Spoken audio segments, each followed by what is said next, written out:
by blockchain faucet unread messages 252.61.574.5826 requested to join. Team of 170.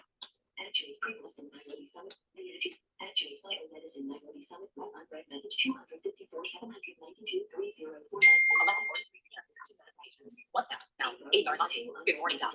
Or you are you in contact with the people working on this? People working on this. 175. Enter. Multi type. Add energy button. Not check. Messages of multi. Image. 11:43 p.m. 22:23 multi. Good morning, Doc. Or evening. Are you in contact with the people working on this? Escape. Chancellor. Actuate pre-post in Nairobi Summit speakers 252.60. The Actuate letter by blockchain faucet unread messages 2 enter. The Actuate letter by type added one membership request to review button. Dismiss pending membership requests menu button. One membership request to review button. Messages list box. Ismail Shirwaya.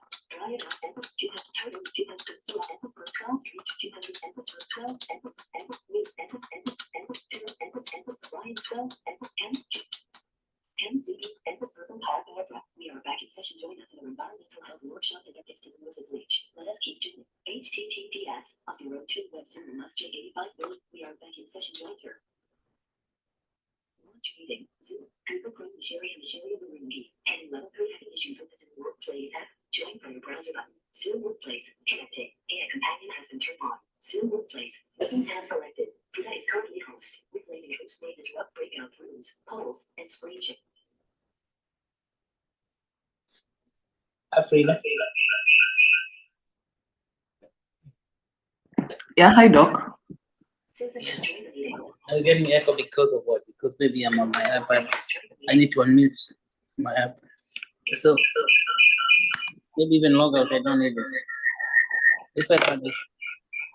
Yeah, you have two devices on. Yes.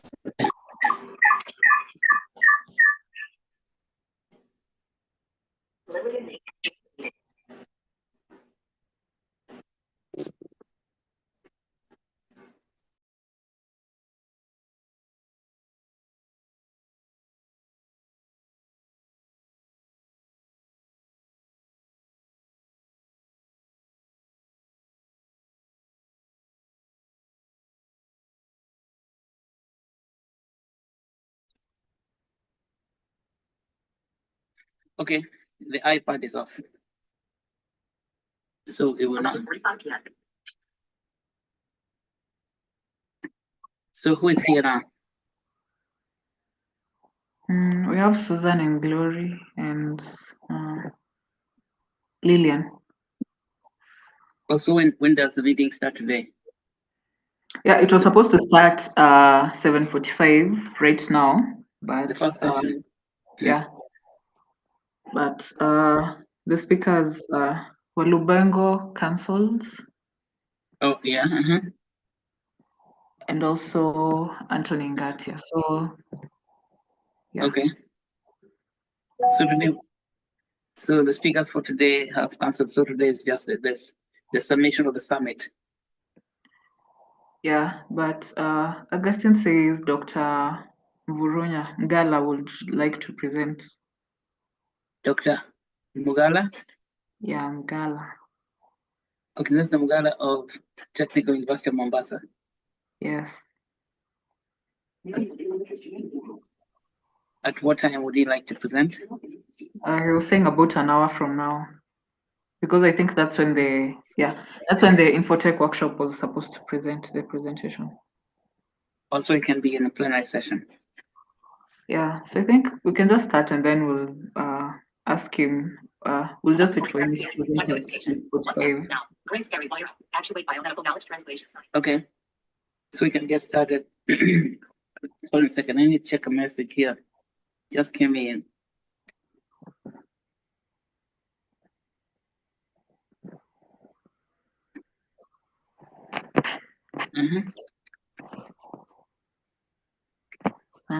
Okay.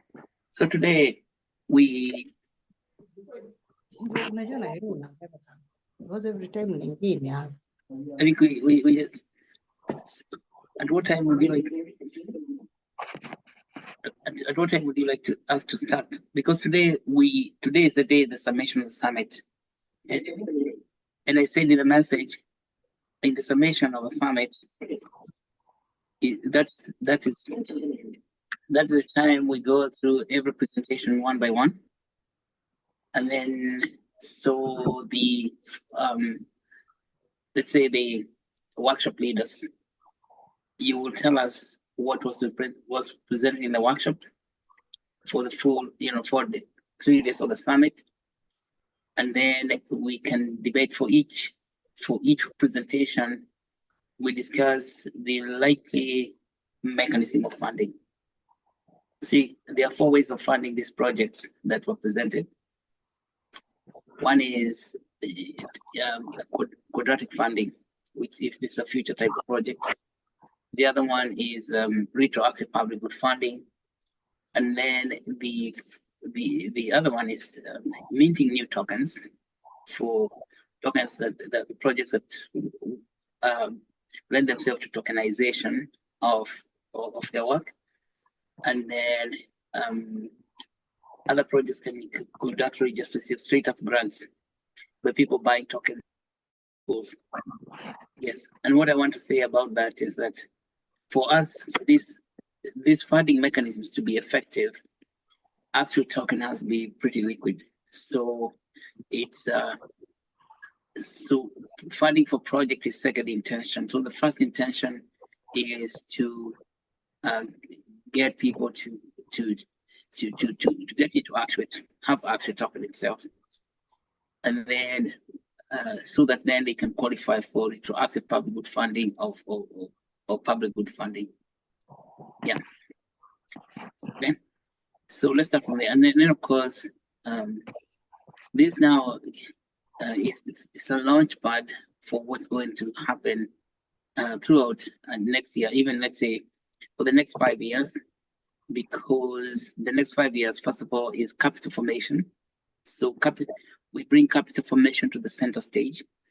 That what the Capital Markets Authority should be doing, and it is not doing, we bring that work to the center stage. We understand how to form capital so we can fund projects that matter to people on the ground. And then once we form capital, and of course this has to be a continuous campaign throughout.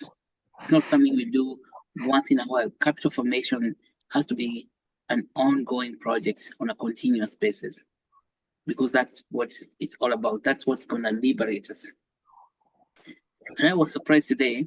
I was listening to the news about Kenya, that 12 multinational companies have left Kenya. 12. That's unbelievable. It's unbelievable because of, Mr. Ruto's misleadership. I think we already know the companies that have been leaving. But I was surprised. I didn't know, like Procter & Gamble, PG, has left. You remember when we were working on the summit, we were trying to get people like PG, Procter & Gamble to participate in the summit, but they have actually left the country. GSK, we already knew that GSK, that is GlaxoSmithKline, had left the nation, but I actually did not know this whole thing is very severe. Even companies like Nestle, they have given up they are leaving. There are about 12 multinational companies like that. Can you believe it? Can you believe what's the effect of that on the economy? So this matter of capital formation is much more urgent than we can even understand. It's really serious stuff going on in the country that even the president himself admitted earlier this week or last week that we have been bypassed by Tanzania. Can you believe it? Kenya used to pride itself as a country with the leading economy in East Africa. Now, Tanzania is ahead of Kenya. It is insane. And that is just because of bad governance, bad leadership, not understanding capital formation. Then we are led by politicians who were just concerned about their own stomachs. So this is why this matter of understanding capital formation is very, very urgent, because the current leadership in the nation would lead our country into desolation. Okay, so let's get started. So Frida, do you have okay, I think you already had created a list of different presenters from different workshops. how the workshops are going to run. But then Frida, you're in charge of the plenary session. So you will give us also a summary of presentations in the plenary session. Okay. So let's get started. Back to you, Frida. Yeah, it's okay. Yeah, we can just get started with yeah, I'll talk about the plenary sessions and the speakers that who have been in the plenary sessions as we wait for yeah. So day three, the first day of the summit was on 3rd December, and that was the day that we were supposed to discuss the future we truly want. So we started with a presentation from Bitange Ndemo, who discussed about blockchain, and yeah, and he said that blockchain is the way to go for Africa and for Kenya in general. And also after that, we had a presentation from Yvonne Kagondo, who presented about ICP and what ICP is doing in Kenya. And yeah, and then next we had a plenary discussion from the founder of Kata Capital, that is Gustavo Montero, and he talked a bit about investing in companies in blockchain and all that. So, and then lastly, we had Professor Abade, who discussed about cybersecurity, and he showed us the different forms of, for example, hacking and securing yourself in the internet and all that, and how to protect yourself when you're on the internet. And then on day 4, we had we were discussing the current realities. Yeah, the current realities and the challenges that we're facing. And so we had a presentation from Jordan Mudemba, who told us about Cello Africa. He's a blockchain developer, so he discussed a bit more about blockchain. Yeah, and he told us the history of blockchain and all that. And then next we had Professor Ndetei, who is the founding director of the African Institute of Mental Health, Mental and Brain Health. And he told us, he showed us the epidemiology of mental health in Kenya. And then we had a presentation by Dr. Joseph Aluoch. So Dr. Aluoch is a consultant physician and a chest specialist in the Nairobi hospital. And he discussed about the future of medicine, and he told us about artificial intelligence. And then we ended the session with a presentation from Belinda Ilagosa from the Kenya Institute, Kenya Industrial Property Institute, and he told us, she told us about securing intellectual property, yeah, and then we moved to day 5, which was yesterday. So day 5, we discussed about the roadmap that we truly want. And we said that we want to find out how blockchain and decentralized finance can can be able to help us to fund innovation to get to the future that we want. And so we had presentations from Daniel Kimingi. And so Daniel Kimingi presented the biomedical city project. Yeah, and also Dr. Masharia also discussed more on that, on the biomedical city. And then we had a presentation from Omondi Ega, who presented about nuclear energy. And we got to learn more about nuclear energy and yeah, what it entails. And we covered yeah, a bit about the myths about nuclear energy, and they told us they have a project in Kilifi. Yeah. But and then lastly, we had a presentation Yeah. Lastly, we had a presentation by Brucey Gereso, but yeah, he was not able to show up. So I think that was it for day 5. But then I discussed about the wallets and the liquidity pools, and I showed you all how to create a wallet, what a wallet is, and how to form a liquidity pool. So I think that's it up to now. So we're in day 6, and as you've had, this day is when we look at what we have done in the past 3 days. We want to sum up to see what projects have come up or what future you've come up with, and the roadmap to get to that future. Yeah, so we're looking forward to hearing from different members, or if you were in the workshops, you can go ahead and comment and tell us a bit more about the workshop you're in, or what feature you think will be beneficial to the community, or how Actuate token will be able to help you reach to that future. So I think Okay, that's it. Yeah.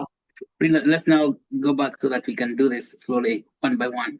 So we target demo in the very beginning. He said that the blockchain is the way to go. So the question we're asking, if the blockchain is the way to go, what is that way? And how are we going to capture or harness that energy of the movement of the blockchain? It's the way to go. That is what we really need to understand from what Professor Bitanga Demo said. And decentralized finance, it gives us a new form of freedom, economic freedom, liberation. And he said that freedom is not going to come from democracy, those are specific ones. Freedom is going to come from technology, understanding how to use technologies. And I think that's very beautiful. So I think the message there is that we don't get fooled by politicians. Freedom is the freedom of the true economic freedom is not a political event. True economic freedom is a technological event. The technology that is going to help us add knowledge to material resources so that we can innovate. So, and then of course, he talked about policy, working closely with the governments. So I think what we need to do from that conversation is have a division in Actuate that is working very closely with governments, so that we can help to shape policies and regulations to make adoption of blockchain much easier. Okay, and I think that's the case that we need to have in say like a vision in the Actuate movement, Actuate nation, that is helping to advocate for policy, and maybe even work with parliamentarians and the government for that. So you said the next person was Yvonne. Yes. Yvonne is ICP Capital, and of course ICP Capital is just like Ethereum, but they have certain unique features which are very attractive to us, even the actual token itself. And I think that we, from what she was saying, it is ICP token is much cheaper. I mean, ICP platform is much cheaper, has less gas fees, and I think we need to explore that deeper and find out how we can form partnership. This is about partnership with ICP, so that we can we can deploy actual token also on the ICP platform. And that's the way we see going forward. And so we need to continue conversations here with ICP and find how we can actually deploy the actual token on the ICP platform, even if it is still on Ethereum. So that you see Ethereum and ICP, as we're different, what we want is to get the maximum reach in the community. So that's why I would say that in follow-up, we continue conversation with ICP, so we can see how we can get, we can actually even use that. Yeah, even work with the ICP hubs in Africa. Okay, so then who's the next presenter then? Frida. After Yvonne, we had a presentation from Gustavo Montero. Gustavo Montero is he's in capital, but he was saying he likes people with gray hair. Was that him? Yes, he likes experience. I don't know how to tell him. I mean, I can't know how to understand that. A lot of people in Africa are very young. They don't have gray hair. So what is he going to do?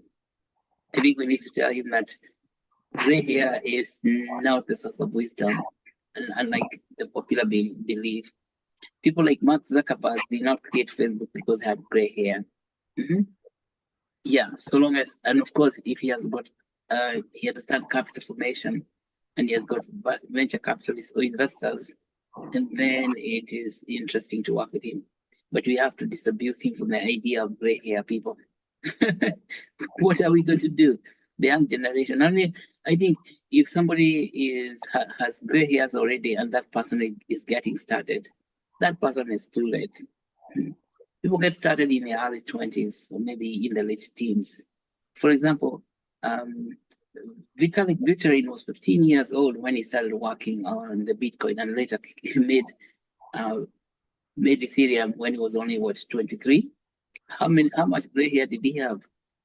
Yeah.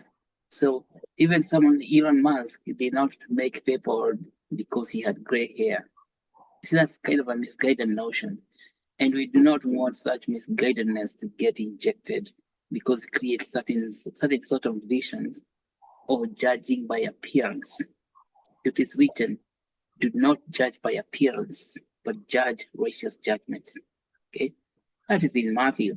Do not judge by appearance, do not judge by gray hair, but judge righteous judgment. So if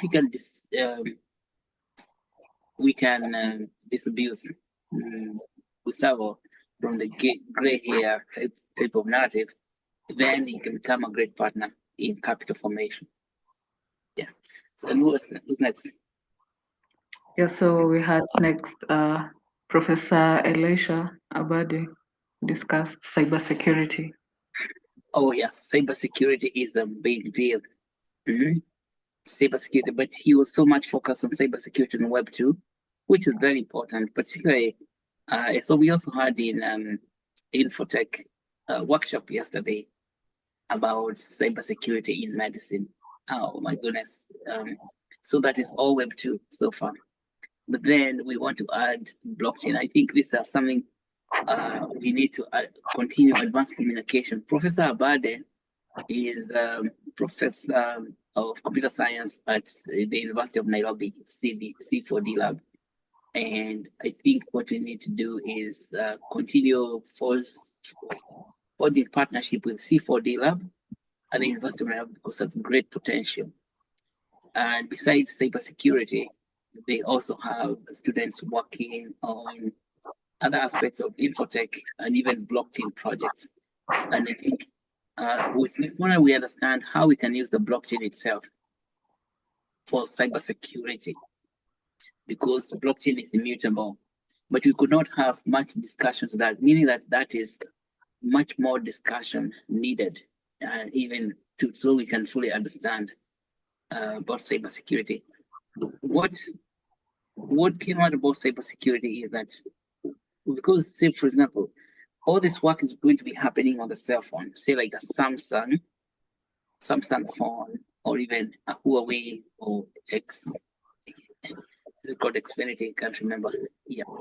So these phones, they can be corrupted even at manufacturing stage, so that they can be collecting data from you. And it's really a very, very important topic. We need to understand cybersecurity, the implications of it. If we're now talking about using blockchain for global health or for universal health access, when you say universal health access, that involves every one of us. See? So if somebody can hack, we should never allow anybody to hack your biomedical data, or say your biodata or your private health information. And so we want to forge very strong partnerships with the C4D lab at the University of Nairobi so we can understand this question even better.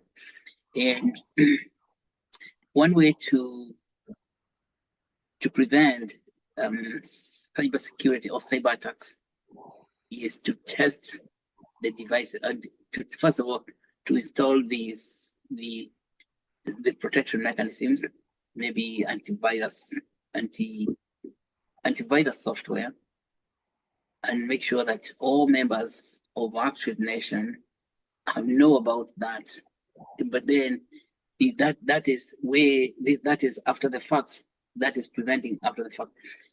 If we need to have understand how we can check the devices to make sure that they are not already infected, because there are extremely naughty people in this world who can manufacture devices. The chip itself, the microchip in your phone could be coming with infection, such that every time you're entering your medical data, it's getting transported somewhere else. See, and medical data, let's say health data, an individual's health data is at the foundation of the nation. Because if you can get access to people's health data, you can destroy that nation. And so we have to be very, very careful, form very strong relationship with the C4D lab. And then, of course, the question is, how do we fund that? And we're going to say that we use Actuate token to figure out how we can ensure there's a very strong cybersecurity. So Actuate token is going to have a lot of work to do. Yeah, it's like the warrior, the soldier, preventing. But that means it's Actuate token is a token that can help us create these relationships, even with C4D lab at the University of Nairobi. So who's next?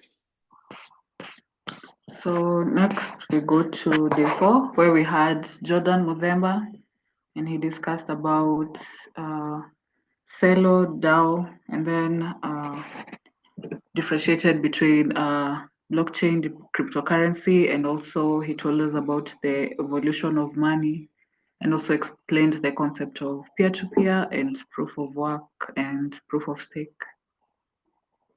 Okay, what struck me about Celo, the presentation by Jordan, is that, and we're going to work on this, Frida and Susan. He said that we can use our own token to pay for gas fees. Did you hear that? He said that instead of using Ethereum or maybe, for a third-party token to pay for gas fees, we use our own token to pay for gas fees. Is that true? When you go to the Celo network, because you have a Celo liquidity pool, is it true that we can use our token to pay for gas fees? And if it is not, what must happen in order for that to be true? But Frida, did you hear him saying that? Yeah. He's saying what condition can people use their tokens to pay for gas fees? I'm not sure if right now it's happening. Maybe Susan can tell us. Yes, Susan? What condition? Because Jordan is Jordan here? No, Jordan is not here. So we want these things to be clarified, because that is very liberating. Because if you have tokens, your own tokens, and you are using them to pay the gas fees, that's just revolutionary. Instead of buying tokens for gas from somebody else, like Ethereum or BNB. But I think he said that's going to happen when Celo migrates to Ethereum network as layer 2, L2, which he said will be happening in January. I've heard they have talked about that for a whole year since 2023. Celo has been saying that it's migrating to Ethereum layer 2 for a whole year. So I don't know whether they will say that and spend another whole year or 2 years before they migrate. But that would be very, very good. Another thing that Jordan said that is very revolutionary is that it's about mobile mapping. Did you hear that? Mobile phone mapping. that means that you can use their phone number as your public key. That somebody with the phone number can receive tokens instead of having a 0x. So we need to understand what that is all about, because a lot of people in the community will struggle understanding the 0x address. Let's say the hexadecimal address, which is the public key. Hexadecimal wallet address is really complicated, incomprehensible, and you cannot remember. But if you can map that to the phone number, that is mind-blowing. And Jordan said that they are already doing it through companies like Kotani. Kotani is there in Kenya, in Nairobi, and through companies like Pretium Finance, which he said is in Nairobi, and also in Malawi. So I think we need to also now dig much deeper into that question, because when you're talking about Actuate token for primary health care, or let's say community health workers, it would work very, very well if we can understand how to use the mobile access, mobile platform, the telephone number, let's say, phone number. So that's what. So I mean, conversation with Celo continues, and then Celo, just like ICP, is very much interested in expanding in Africa. So we're talking about going into partnership. Already, these partnerships are now complicated because already we are on the Celo blockchain. Yeah, because we breached certain number of Actuate tokens on the Celo blockchain. This means that the next step is not too complicated. It's just we just need to understand that mobile first. Mobile first. Yeah, talking about using phone numbers. Okay, and so that's about Jordan, and so that's something to follow. What else? Okay. So next we had Professor Dite, and he showed us, he told us about mental health disorders and the challenges faced. And also we looked at the potential interventions. Yes, mental health is a very big deal that almost nobody wants to talk about. Today said that we only have one mental health hospital in Kenya. That is the Madari Hospital. That I didn't even know. That's crazy. All these years. So that is a project. Say let's call it mental health project. That gonna need very serious fundraising and support. And I think mental health projects, such as what Professor Tay was presenting, is totally amenable with RPGF, retroactive public good funding. So we should raise money next year for mental health works in Africa, so we can fund. And the funding for mental health is not just for clinical services. It is going to be for research and development, training and education, and then clinical care and post-clinical care. Let's say follow-up. So there are four types of services. First of all, research and development. What's going on in universities and colleges, training people doing research. Second, training and publishing, education, and even publications. And that would even mean sponsoring seminars and colloquia. And then clinical services, ranging from emergency services to inpatient care, then to outpatient care, and then follow-up for patients. So consider about 5 different services that would have to be constructed. And those kind of services will render them very well to retroactive public good funding.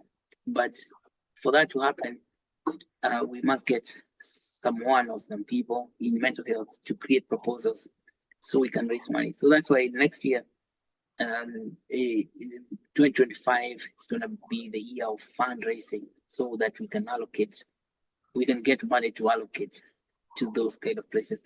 Fundraising means getting people to create wallets, to buy actual tokens, and then putting those tokens in liquidity pools. That's it. That's what fundraising in the blockchain area is about. So getting a wallet, buying actual tokens, and then creating a liquidity pool. So and that's fundraising for the people. I think it's quite possible. So we are going to work in the details of that. There are people in our mental health program. Okay, so what else? So next we had Dr. Aloch, and he discussed the potential of AI in improving diagnosis, treatment, and also patient outcomes. And we also looked at the challenges and considerations with AI adoption, such as data privacy, and also the need for doctors to adapt to new technologies. Okay, now that is health access. You see, health access, but here he's talking about inpatient care or in hospitals. So it means that the hospitals have to become hospitals in the future, and they need to buy the equipment, technologies. So we also need to think about fundraising for that in the using because healthcare is already understood. That is also a retroactive public good project for healthcare financing, I think. And so just like mental health, then for health access, and we already have a faucet in health access, we are going to working in health access itself faucet to organize fundraising for retroactive public good for health access. Yeah. So that's what I'm thinking. That's in health access faucet. So next. So next we had a presentation from Belinda Ilagosa, and we looked at the role of KIPI in promoting innovation and protecting intellectual rights, so including patents, utility models, trademarks, and industrial design, and also copyrights. And so we also learned about the importance of filing for these rights, and also the importance of commercializing intellectual property. Intellectual property.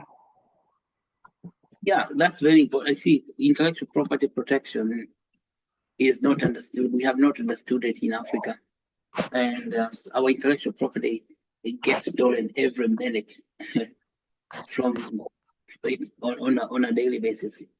But here is the you would say we could see the salvation from that thuggery or intellectual property stealing. The blockchain itself. The blockchain offers intellectual property protection right away. In fact, you don't have to hide anything when you're using the blockchain. It's open source. So intellectual property protection, as I think Belinda was talking about, is before Web3. You see, that's old tech in traditional finance, where you had to hide secrets and all that.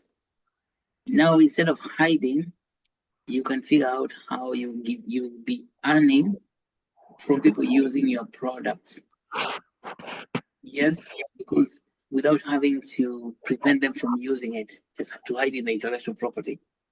And I think that can be managed the smart contract. So I think what we need to understand deeply is how to use smart contracts to manage intellectual property. Okay, for example, let's start from the beginning of the knowledge conversion or translation of knowledge. Intellectual property usually begins to get stolen when you write your work. So you do your academic work and you write it, and then it gets taken because you want to make a presentation to people, the grant makers. So the grant makers are going to listen to you pretending they're going to give you a grant. So they invite a lot of people to present their grants proposals, but then they give grants to only one person. The rest of them, they keep that data. They keep the information that you just gave them freely. And then when they take it, they are going now to compose it and produce products with your knowledge. So instead of looking for grants from other people like that, like strangers, usually they are rich people out there who have deep pockets, who pretend they're giving you grants, but when they're doing that, they're actually stealing your intellectual property. It is possible now to create such an idea that you want to get funded. And then you can actually issue tokens against that idea. You can mint tokens.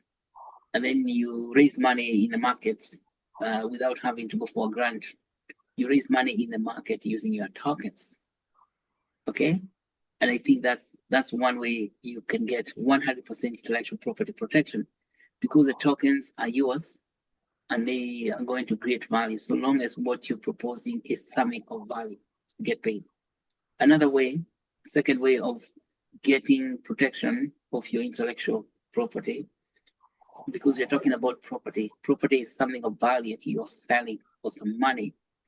Is that if you publish your work, and like what you're talking now, open journal system, we have a smart contract that gives you awards you money when people read your article or like your article. So you get tokens that are being anytime somebody opens your article or your article gets an impression, that means that it gets seen by someone in the open journal system. You say open, remember, there's nothing hidden here. Open journal system, that's open for everybody to view. But when they view your work, you get paid. So these are new ways of intellectual property protection without preventing other people from seeing what you're working on, because patents is a highly misleading idea. Because if you prevent people from seeing what you're doing, then how do they know what you're doing?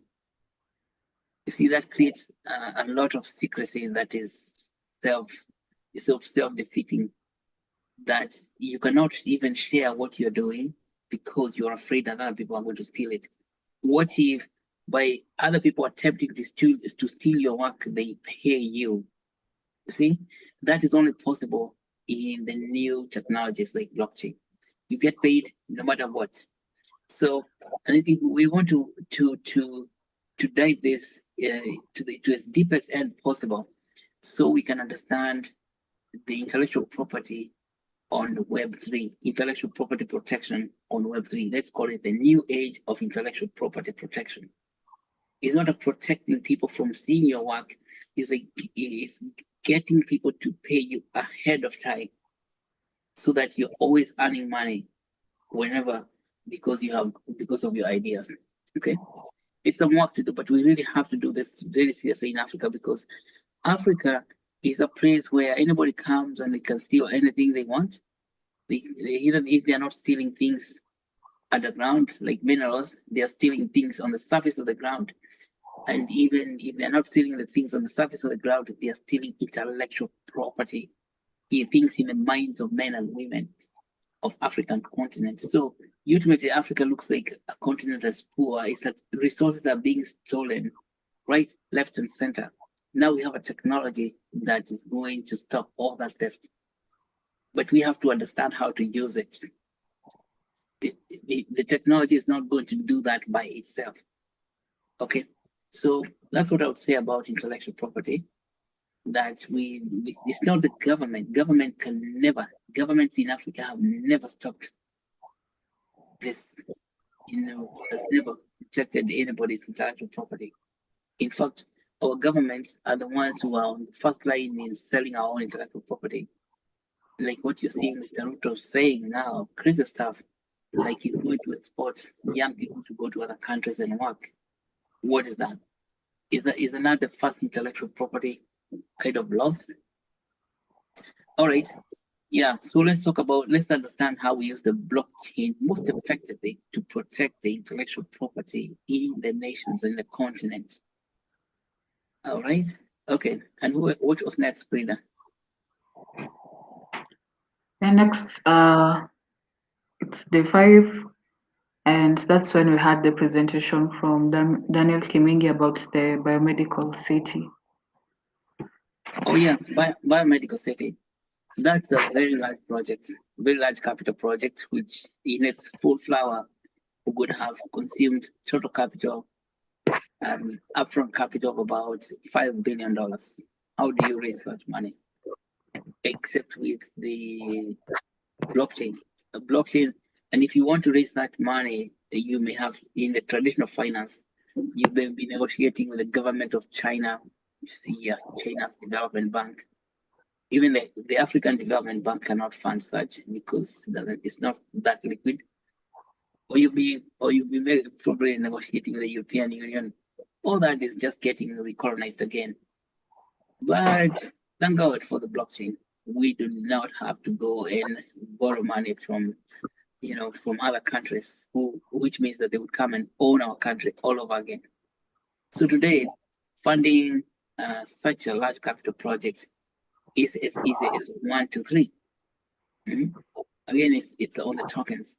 And so the Mermaid City is going to be underwritten. We're going to underwrite it with the actual token itself. But then it will have to issue its own token for tokenizing the real estate projects. Say, for example, the housing and the physical buildings. All of them are going to be tokenized. So you're going to be able to participate in owning buildings inside the Mermaid City by holding some tokens of that. And so that also gonna have massive campaign for, let's say, public education in the nation, so that people can understand how they can participate in owning the Mermaid City in the whole nation. Anyone can own so long as you have a wallet and you can have actual tokens. But now to get the Mermaid City token, you must have actual token. So actual token now gives you the first right to the Mermaid City token program. So you can own that. Well, it's massive community education. It reminds me of the Japanese model of financing that helped to build Toyota, which was called what? Kairetsus. Those Kairetsus in Japan, there were 5 Kairetsus. Kairetsus were this company that emerged into large multinational manufacturing companies like Toyota, Mitsubishi, and the like. So they used what was called shoebox capitalism. Can you imagine shoebox capitalism, where they went to the village, they raised money by asking people to invest the money they put in their shoebox. Shoebox capitalism means that when you go shopping, you get pocket change, some little money, and then you put that money aside. Some people put it on a tin can, which some people call pig bank. A tin. Yeah. So that is the money that Toyota collected from the whole nation to provide capital, to form capital to build the giant company, known as Toyota today. That happened in the 1960s. And it was an idea, a vision that was led by the Minister of Investment, Trade and Industries of Japan, the first minister after the Second World War. And from that time on, Japan just became revolutionary. It's the same thing today now. Blockchain has given us that. It hasn't been possible to do that kind of shoebox fundraising, because if you did that, that's like what shamas do, what's called table banking in Kenya. But the capital formed in table banking doesn't appear in the Capital Markets Authority, or is not even recognized. You cannot find it being traded in a Nairobi Stock Exchange. Okay, so shoebox capitalism, which is table banking in Kenya, does not appear in Nairobi Stock Exchange, and that is a disaster. That's why the country is not able to develop.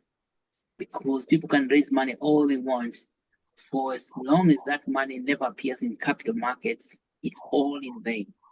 Now, what you're saying with the blockchain today, it's possible to do shoebox capitalism, raise money from individuals. You say it's from chamas, table banking, but that money gets encoded on the blockchain. And I can tell you, the money that people are raising every day in their chamas throughout the country is in billions of dollars. That's money being raised in, yeah, and then the other money that people are receiving in remittances. It's now when you add all that money together, it turns out to billions. And when it's so we were saying yesterday, when money comes through the blockchain, so it's in the wallet, and then you provide a liquidity pool, it is still with you, even if the money is in a liquidity pool, but it is still yours. So unlike the Japanese shoebox capitalism, which built those kairetos,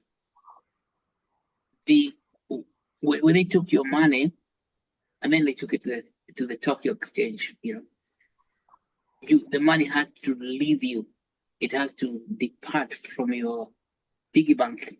Let's say it has to get out of your shoebox. So, but now in the blockchain, when you contribute money to supply liquidity, that money does not leave your wallet. That's what's amazing. So the Biomed City project then becomes quite easy to do, or QED, quite errata-facility.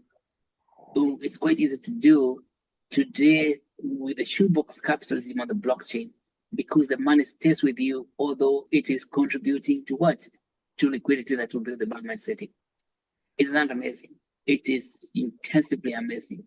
And you want to understand that. We want to understand that very, very well, so that even so in 2025, besides the retroactive public good funding, we're going to be doing for mental health access, and even health access itself is the understanding how to use shoebox capitalism model, already invented by Japanese way back when. You see, Americans were laughing out loud, saying, "How can you raise money from women in the village to build a nation?" Now who is talking? Yeah, they did that. In fact, Japan, being a small country, a tiny fraction, a sliver of a nation, got a GDP that was as large as the United States, and even bypassed in Europe. Yeah, so that's how it's possible. So you can see Kenya, even those Asian tigers that were coming out in 1980s, 1990s, the Asian tigers came from the same idea, mobilizing money from every family, every household, and we became very, very wealthy in the whole nation. So they made such companies like Samsung. Samsung was a company that was made by very humble beginning. The guys who made Samsung initially were just selling vegetables in, say, like in the local market, in the village market. How can a company which started by selling vegetables in the village market become a global leader in electronics, in construction, in aviation, in all that? Is because of understanding or comprehending shoebox capitalism. Now, shoebox capitalism on the blockchain has become enabled thoroughly on the blockchain, let's say, and it's going to help us mobilize a lot of resources so we can create a lot of wealth that is going to finance the economy in a very, very big way. Okay, so what happened after Daniel? Yeah, so then we had a presentation by Omondi Ega, and we talked about, his presentation was about positive feedback loops emerging between advanced nuclear projects and other technologies. And we discussed about the potential of nuclear energy as a clean and efficient source of power. Yes, so excellent. So nuclear energy you can see when you build, if you're going to build that biomed city, it's going to require a lot of energy. We had more conversation with Emodiega in the environment workshop about nuclear energy for the biomed city. So it's so because the city is going to need a lot of energy. So we have to think deeply about how to harness that nuclear energy. So nuclear energy, so building a nuclear power plant is expensive, just like biomed city itself. So it's something that will be requiring large capital inputs. But then there are small reactors which are modular, which do not require so much capital as a whole nuclear power plant, which would need the billions of dollars. But the modular nuclear reactors are in millions, or if not hundreds of millions. But then with a blockchain, then we can form quadratic funding. You see, quadratic funding and formulas for raising money for those people who want to invest in nuclear. And of course, this means that ordinary wananchi with the blockchain today, with their shoebox capitalism, like what we said for Biomed City, would manage to invest in a nuclear power plant, even a modular power plant that is much, much smaller, that may be in hundreds of millions. So that is actually possible on the blockchain. And the approach to this then first is it would have its own token. You could say nuclear power plant token. So that becomes a special purpose entity for nuclear energy. But then for you to qualify to invest in such power plant, you would have to be holding Actuate tokens first. So Actuate token gives you the first right of participating in a nuclear energy power plant. Of course, for such an investment, we shall need, that's also something we're going to work between 2025 to see investment documents, some proposals, and then people can vote and choose where to invest using quadratic funding mechanism. So I think that's quite possible. And then we keep it out of politics, because nuclear, whether you're doing nuclear for just nuclear medicine, for diagnosis, for treatment of diseases, or even for therapeutics, let's say for nuclear is imbued with politics because there's a lot of stories going out there about nuclear being dangerous and all that stuff.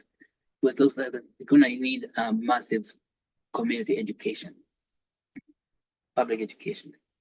I think so. But I think the funding mechanism for that one on the blockchain is quadratic funding with its own token, which would call a special purpose entity for energy production. Yeah. Okay. So what next, Frida? Yeah, so that's it from the plenary presentations from our speakers. Maybe there are people with questions, comments about what we are discussing. Okay. Yeah, so if you have questions, you can go ahead and type on the chat or raise your hand, and then I can unmute you. I can give you the permission to speak. Okay. Well, thank you. Then let's go to the workshops. So I think we can begin with the Infotech workshop as we're waiting for Dr. Mgala to come. So let's get a report from Ronald Anthony. Ronald Anthony was in Health Access. Was in Health Access? Oh, sorry. The Infotech had Augustine. Augustine, yeah. Yeah, Augustine. I can't see Augustine here. Or Aaron. Aaron Kipling. Yeah, so I think they're not here. They are not here. How is that?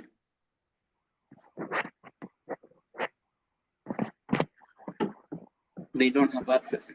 we got blackout. What about let's go to health access. That's Glory with Ronald Anthony. Ronald, yeah. Okay. So you're welcome. Good, Glory. I can see Glory here. So Glory, you can go ahead and give your report.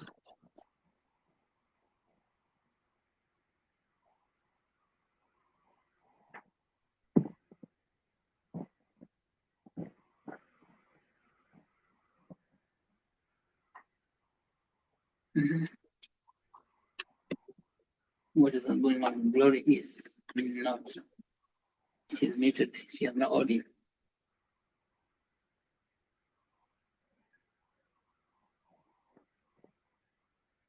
Hey, Glory. Yeah, Glory, you can unmute. Hello. Sorry, I was unable to unmute. Yeah. Good morning, everyone, and thank you for having you here. Thank you for being part of us until the last day, which is today. And thank you so much for the participants I had pleasure to engage with at health access workshop. I was honored. So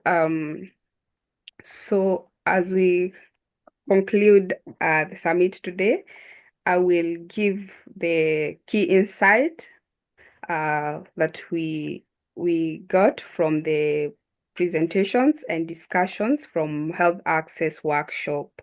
So first, we had a presentation about food security and health. In this presentation, we examined the link between food security and health, and that the current reality shows alarming levels of malnutrition and diet-related illnesses, which are worsened by economic disparities and climate challenges. And for these recommendations centered on scaling sustainable agricultural practices, strengthening supply chains, and fostering public-private partnerships to ensure equitable food access. However, financing these solutions remains a critical need because without investment, progress will be slow. The next presentation was artificial intelligence in preventive healthcare. This presentation highlighted how artificial intelligence is revolutionizing public health, from predicting disease outbreaks to enhancing early detection. Despite these advancements, challenges such as unequal access to technology, data privacy concerns, and inadequate funding still persist. And recommendations from this presentation were greater investment in artificial intelligence tools, digital literacy programs, and inclusive data policies to empower communities and prevent health crises. The next presentation was artificial intelligence in healthcare delivery. And here we explored the transformative potential of technology in bridging healthcare gaps, including apps for remote diagnosis and small business-driven innovations. Yet, barriers like high implementation cost, limited awareness, and uneven digital infrastructure were noted. Therefore, collaboration across sectors and financial investment were strongly recommended to amplify these solutions and ensure equitable tech adoption. And the last presentation was about universal health coverage. This session focused on the pressing healthcare reforms in Africa.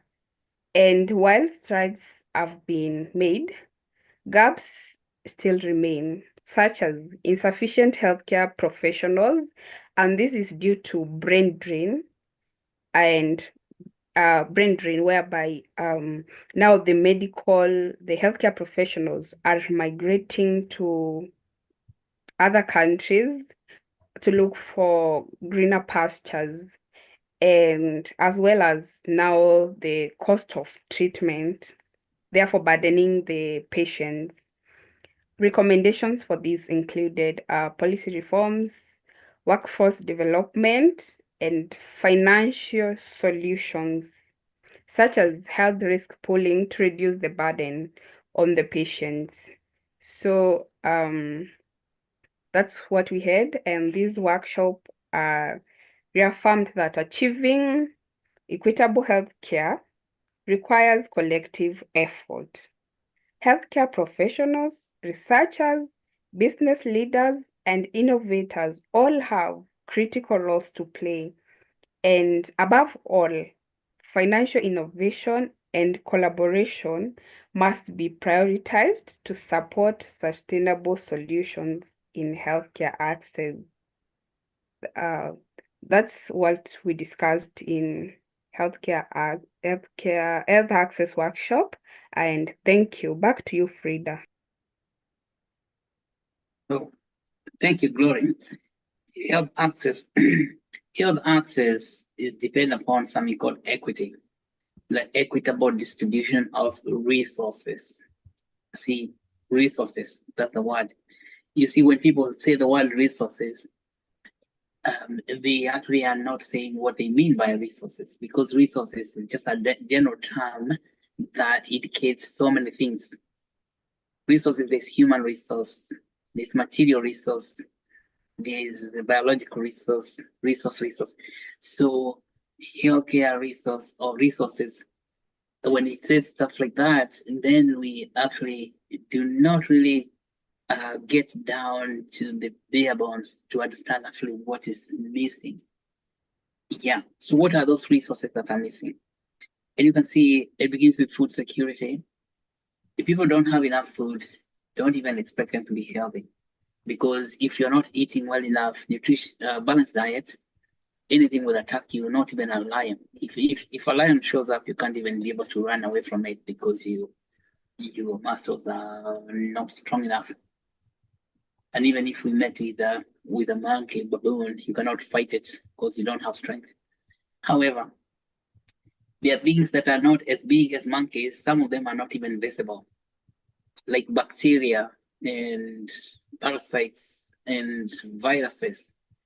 In particular, viruses, they're so tiny, you cannot fight it. But then if the body is undernourished, like having malnutrition because low calorie of low protein, whatever, then you don't have minerals. You cannot protect yourself from what? From any one of those tiny bugs, and then they kill you. So hunger and malnutrition is the leading cause of disease and disability and death. See, that is easily prevented by just having good food or enough food, balanced diet. But that is very, very difficult to achieve because having food costs money. And so where do you get the money? This is why we are talking about organizing money, so forming capital to ensure food security. So then the other thing is about health delivery itself, whether we are doing remote telemedicine, remote monitoring, or clinical services, laboratory services, inpatient care. All that requires a lot of money. It requires money to be organized and distributed well. And then public health, see health data. Like now we're not talking monitoring diseases or emergence of diseases. Right now, the data that we use for monitoring diseases to find out whether there are likely to be an epidemic is always after the fact. Okay, after the fact, after people have died, is when they say, oh, there's a disease killing people. It's not before people die, so you can prevent the disease from killing people. That's how healthcare is so upside down. We look for the living among the dead. Who said, why are you looking for the living among the dead? You see, the data we use, let me tell you, this is the whole problem with healthcare. The data we use to make decisions about healthcare is based upon the dead or the sick ones.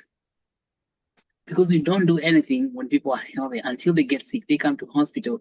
Now we start, drawing blood, taking pictures of their chest and saying, okay, oh, we have discovered this new disease. The disease has already been there for 6 months before it can show up in the hospital, sometimes for years in Africa, because people are not willing to go to hospital because first of all, it's expensive. They can't afford. And so they end up in the hospital when the disease is very, very advanced. And so the data which you call health data that is for making decisions of public health is actually not health data. It's about sick data. The data that's collected from the disease, the sick. So that's what people call those things life tables. Life tables, which have got data in actuarial studies. Is about life tables, but that data is calculated from the sick ones and the dying ones and even the dead ones. The mortality is so the mortality data, the morbidity data, and then the disability data. We say we report those things so much, and that we say that is our source of data. It's like a company like Toyota studying those people who have crashed their cars by accident to discover the market for Toyota. You see how backward it is. So companies know that. They don't go looking for those who do not have or those who are already dying so that they can actually understand the market. Businesses know that. For example, even the cell phone distributors, when they're making a phone, they don't look backwards to look for data from the incidents that have happened among those people who are using cell phones. They go and study the markets that do not have cell phones and say, how can we create a cell phone that can be used by this population that does not have cell phones? So businesses understand the way of doing business, looking forward, looking at data in a proactive manner. But the data in medicine and healthcare is retroactive. And that's unfortunate. This system has developed, and it happened to develop by accident because it's only in healthcare that data is retroactive or retrospective. That came from the way healthcare is understood. You build a hospital, you wait for people, you sit in a hospital, you wait for people to get sick. When they're sick enough, they come to you. Mm-hmm. How many doctors would be going to the village to find out what is going on with the healthy people and how to remain healthy? The doctors are trained to sit in the hospital and wait for people to get sick, and then they can actually take care of them. There's nothing talking about health care. Caring for the healthy is caring for the sick. That's why healthcare, no matter how we do it, it's always seeming like it's not working because we're not actually thinking about health. We are thinking about the sick, the diseases themselves. So, but that was in the old economy where we were thinking we are looking for the living among the dead. You see, somebody came at the graveside and was looking for the dead ones who was crucified 3 days ago and found the body was missing. And then somebody else asked him, why do you look for the living among the dead? You see that message, very powerful, very symbolic. Why do you look for the living among the dead? So today, with the blockchain, it is now possible to obtain proactive data of the living, of the healthy, not waiting for people to get sick. So you can now know where the disease is. We can now proactively collect data to even stop a pandemic before, or even an epidemic before it even infects 2 people. That we don't have to wait for an epidemic to have, create a contagion of a whole bunch of people And then we come and say, wow, there's a contagion. That is after the fact, looking backwards. But now we can now maintain health looking forward. We can maintain health looking forward, and we shall, but this is going to be some very serious work, because it means is a change of consciousness in the way we understand things. Instead of looking for the living among the dead, we maintain the living in the state of living. No more looking for the living among the dead. How is it possible to stay on the side of living? We keep our eyes on the living side. It's the data. It's all in data. And so how can we get data about the living? And if we now we implement it through smart contracts, for example, smart contracts that we are going to be creating over the next few years, but maybe I think 2025 we're going to start creating this smart, because they are not very difficult. A smart contract that can allocate Actuate token to community health promoters for going to visit mothers and families. Let's say we have community health promoters. Right now we have community health promoters in every community.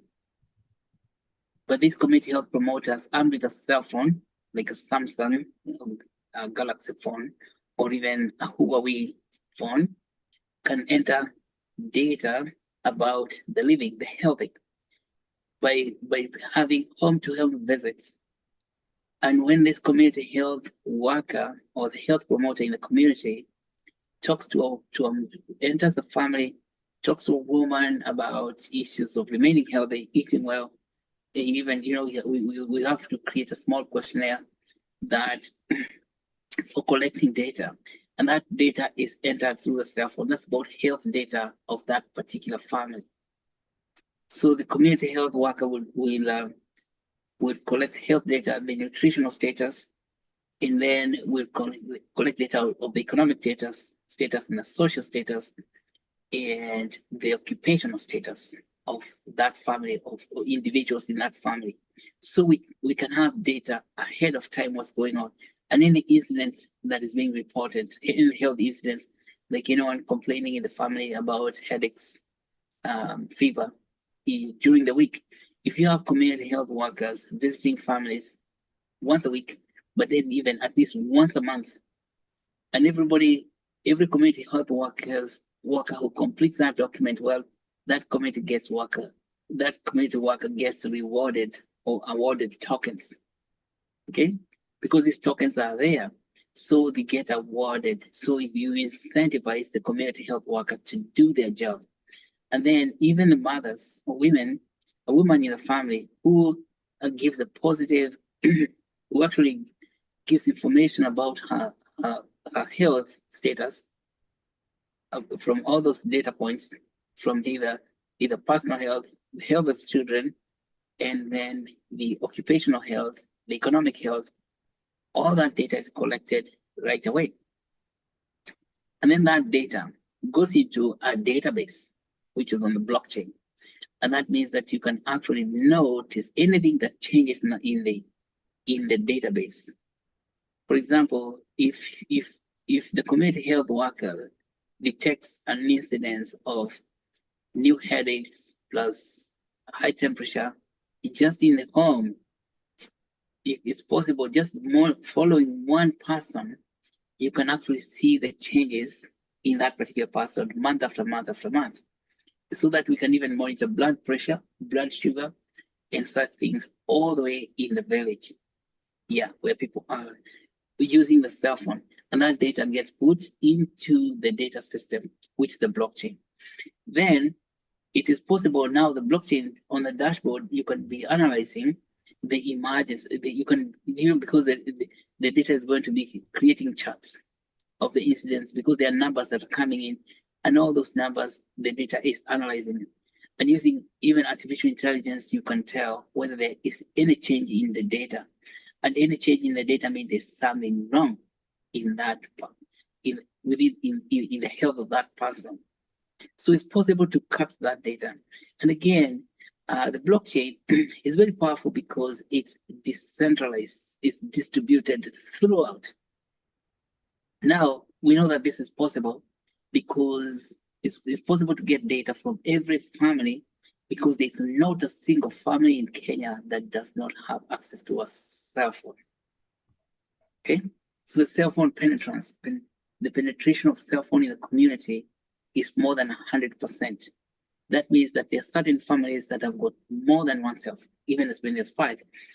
So the tool for collecting health data, health information, that would help us make health decisions, not decision about the sick, decision about the healthy and how people remain healthy, is the tool is the cell phone, and the cell phone is already available. Why should you not use it? Right now, we are not using that. We are still waiting for the data to come from the hospitals, what the hospitals are reporting to the government, and then we say, now we have health data. That is not data for the living, ladies and gentlemen. That is data for the dead. And as it is written, do not look for the dead, for the living among the dead. It's an adventure in missing the point. But now we don't have to go in such adventures anymore. We change direction and we stay on the side of the living.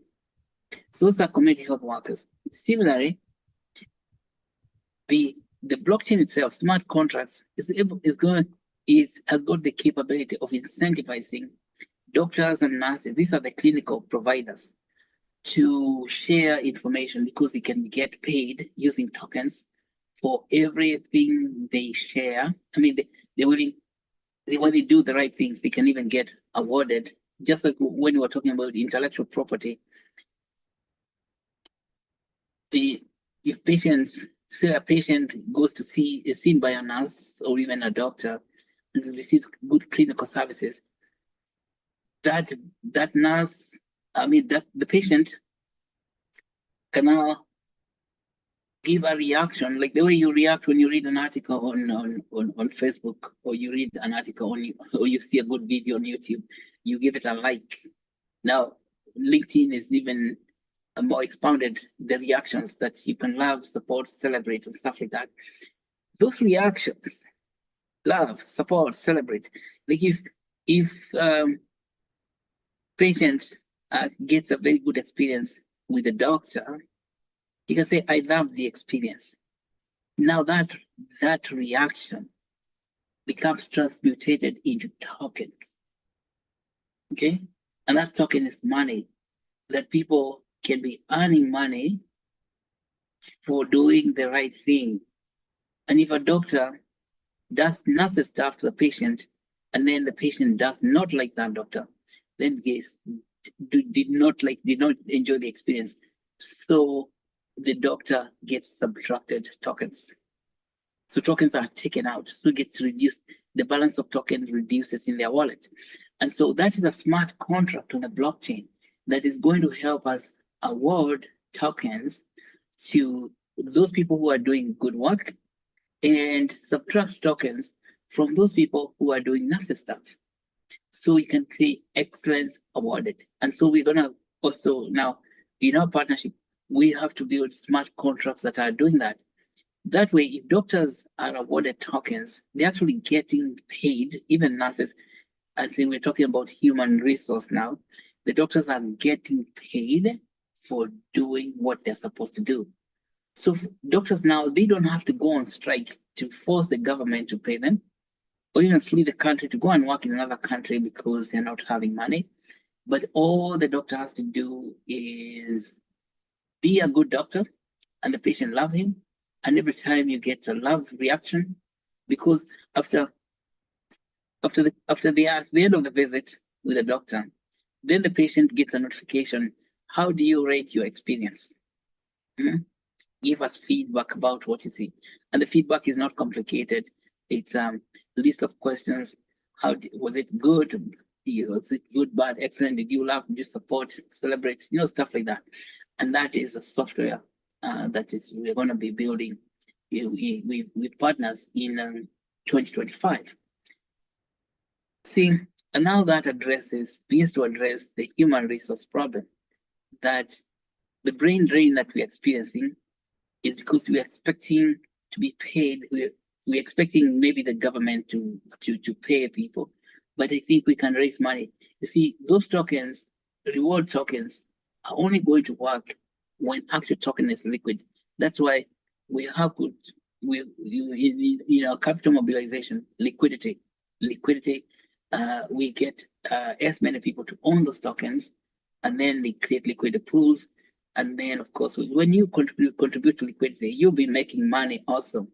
It's not free for anyone, so everybody makes money. That's what's called Festival of the Common. And this means that we can actually fund our own healthcare human resource. People are making money for doing what they're supposed to do. See? And that kind of incentive program, we can also build it for education, that lecturers who come and teach well, they get awarded tokens by their students for teaching. Yes, because at the end of the lecture, students receive a notification asking, how did you rate your lecture today? Yeah, something like that. So, and then they can actually do it. And that is the kind of thing that's going to help us deal with the brain drain. Yeah.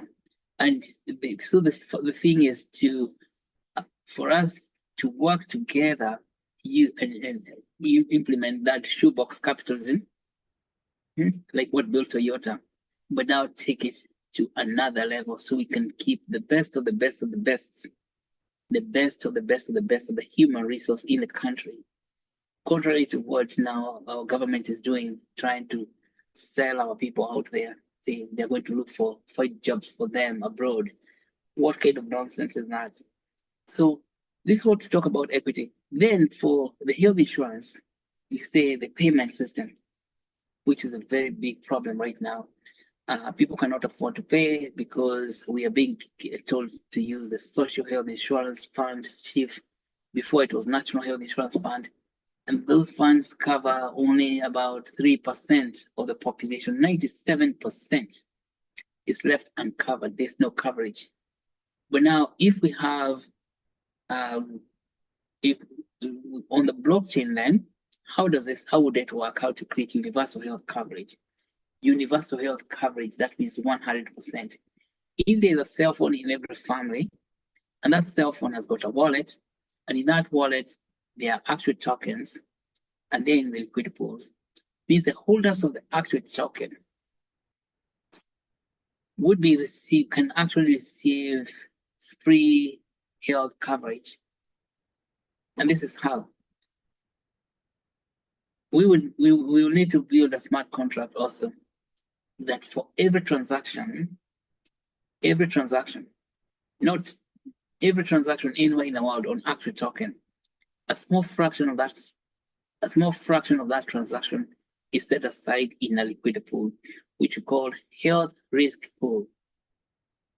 If we have millions of people making transactions in that health risk pool, that means the health risk pool will be having sufficient money to pay for any healthcare services for all the people who have actual token. So all the person has to do when we go to receive clinical services is flash the QR code, and then from that QR code, the patient, the bill is going to get paid by the smart contracts. So it is going to be possible to create universal health access or universal health coverage. That means 100%. What does that mean for insurance companies? They won't be needed anymore. Just like the banks are not needed when people are using the blockchain. So the insurance companies are the ones who are making life miserable, because the first reaction for an insurance company when you submit a claim, the first thing they do is to deny. Now, if we're now having community-based health risk pool, no healthcare services will be denied because the base is too large, it's so big that people can actually spend money, so long as people are spending money on the right things. And of course, that is also community itself is able to say that, oh, this particular hospital is overcharging for its services, and the hospital gets avoided or gets downgraded. So it's possible now with even the blockchain to know which hospital is price gouging. That means that it's setting up extremely high price because this money belongs to the community. So the community can actually downgrade a particular provider, and the provider finds that they are not receiving because they're getting negative reviews. Because it is peer to peer, just like now what Frida was showing us yesterday. When you go to buy say BNB on Binance, you look at the rating of the person who is selling the token, and those ratings are going to determine whether the person is going to receive market or not. So the blockchain is so clever that it is able to tell a provider who is misbehaving or who is price gouging or stuff like that and gets removed or gets blacklisted or blackballed by the blockchain itself because getting negative reviews. So if you get consistent negative reviews, eventually you're not going to be receiving payments. And that's why universal health coverage is possible, and even universal policing, that we don't have to worry about fraud, because the fraudulent ones are always going to be there. But how do you capture the fraudulent one is through an escrow system. Yeah, escrow system built on the blockchain. And that's what we're going to do, universal health coverage. So you can see these are important things. And of course, it means that 2025, we have a lot of work to do, So be ready. But then it's a lot, but we are many. What you're going to do is divide this work so that you can make sure you are contributing to the work yourself and be part of the big party. As I said, it's a festival of the common. So thank you so much, Glory, for have access. So who is next going to tell us? All Maybe right. questions, concerns about that, maybe. I can't see any questions, but I can see Dr. Mgala has already joined us. All right. So Dr. Mgala, yes. Yes, so we'll have a presentation by Dr. Mgala. So Dr. Mgala is a senior lecturer at Technical University of Mombasa, and he teaches computer science. So welcome, Dr. Mgala. Thank you very much, everyone. Thank you, Frida, and all the organizers. I must apologize. Yesterday was a terrible day. We had graduation and the place was flooded and it was very difficult to connect. So let me just share my screen. I have some PowerPoints.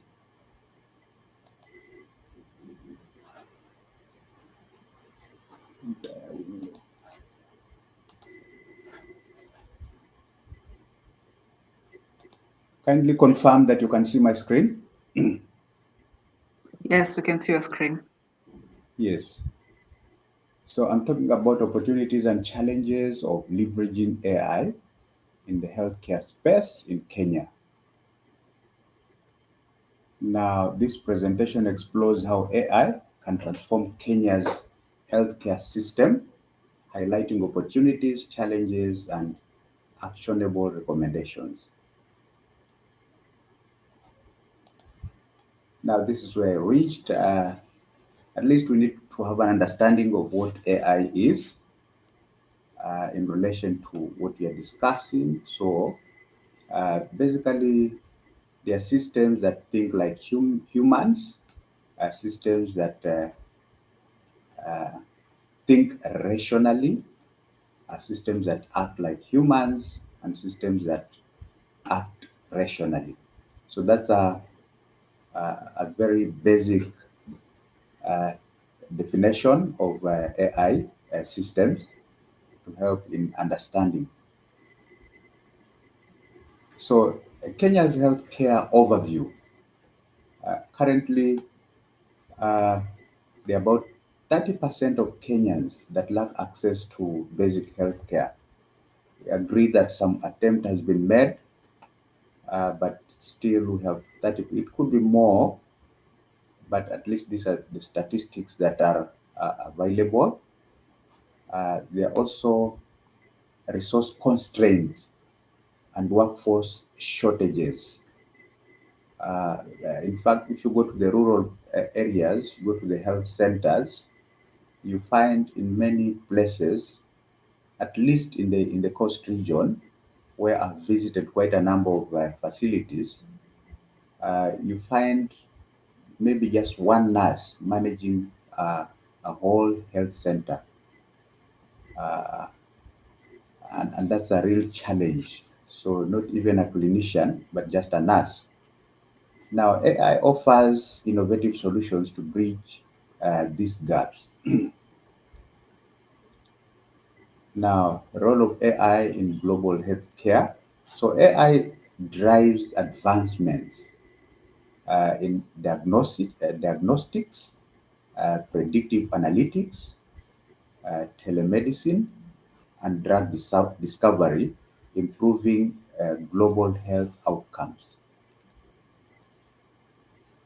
So opportunities for Kenya.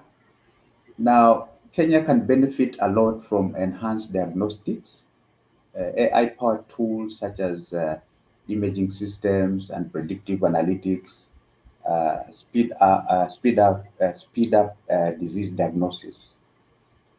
This is where predictions can be made even without human intervention, especially where predictive models have been created. We'll see some examples.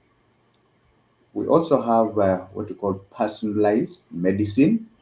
So tailored treatment plans by analyzing patient-specific data, such as genetics, medical history, and lifestyle factors. I just had a colleague talking about collecting data that is not necessarily of those who are dying, but those who are living.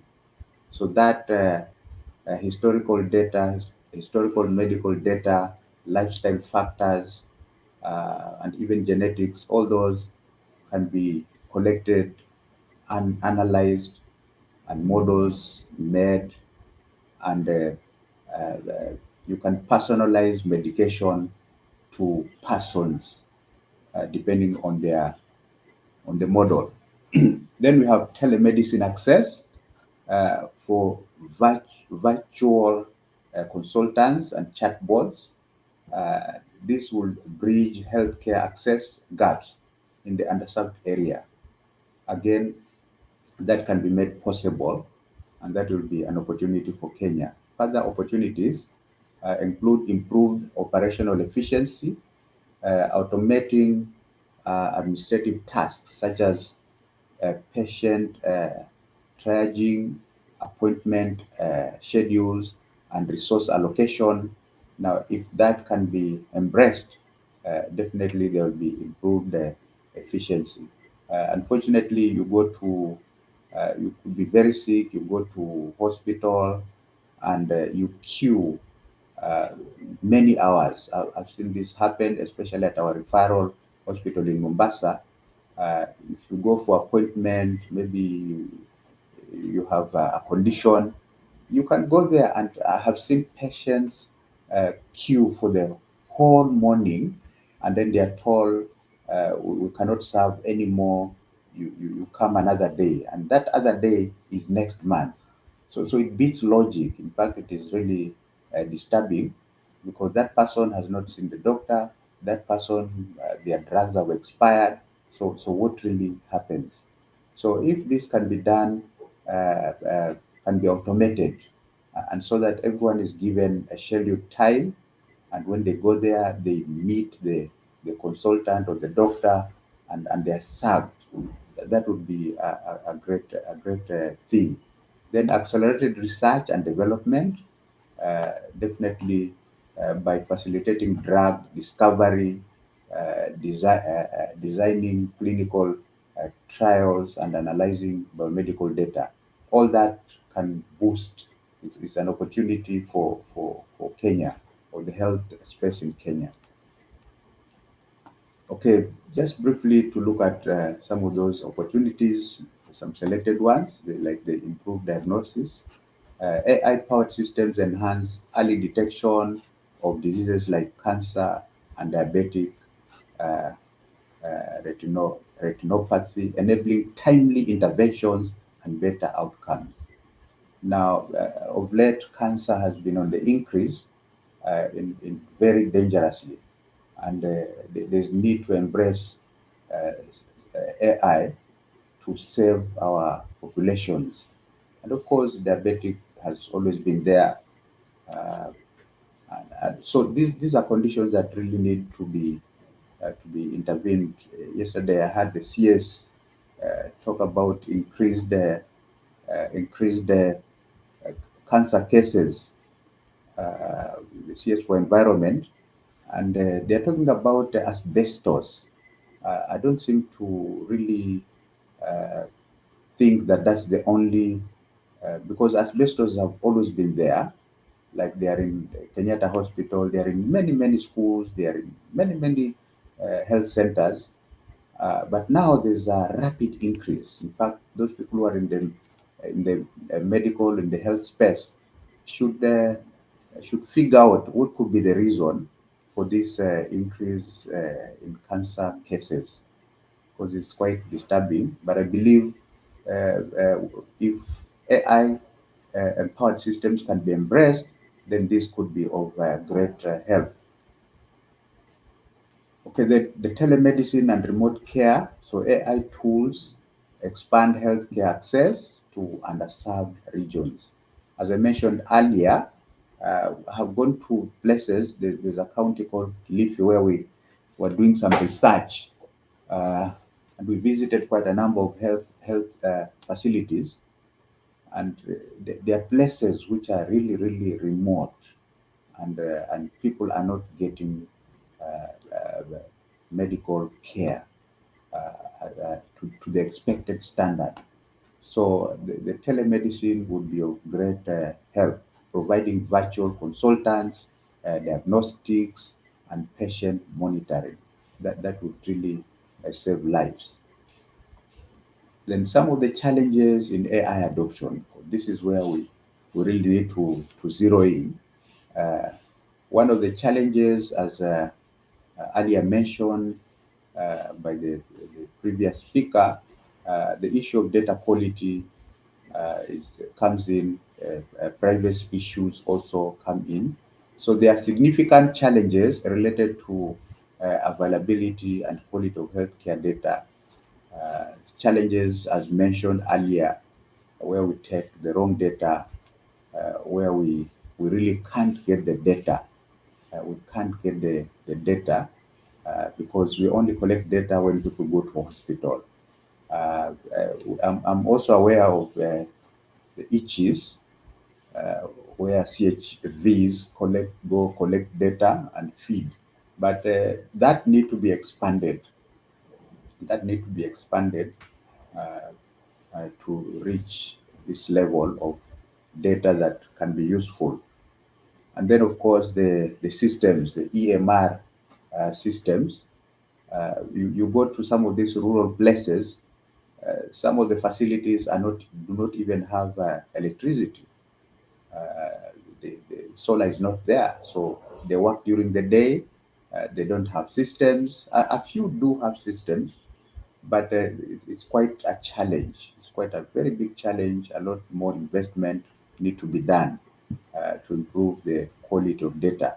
So most of the data right now is collected through paper and pen, and that may not help us a lot, much, especially with AI systems. Now, limited digital infrastructure, uh, inadequate digital infrastructure, particularly in rural areas again, where the populations are, of course, poor internet connectivity, uh, inconsistent power supply, etc. Those are problems that I have mentioned that are real big limitation. Further challenges, high implementation costs, uh, The high cost of acquiring and implementing AI technologies, coupled with limited public health funding.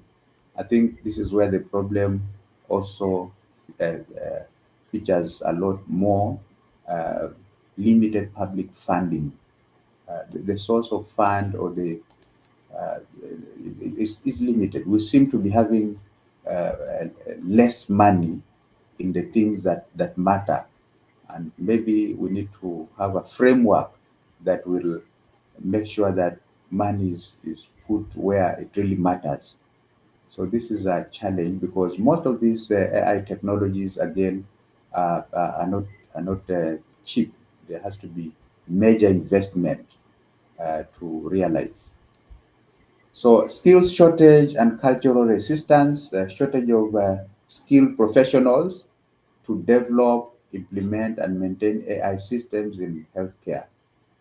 We seem to be having a lot of people who have some computer skills, but we need more than just computer skills. There's some effort uh, in training, especially in colleges.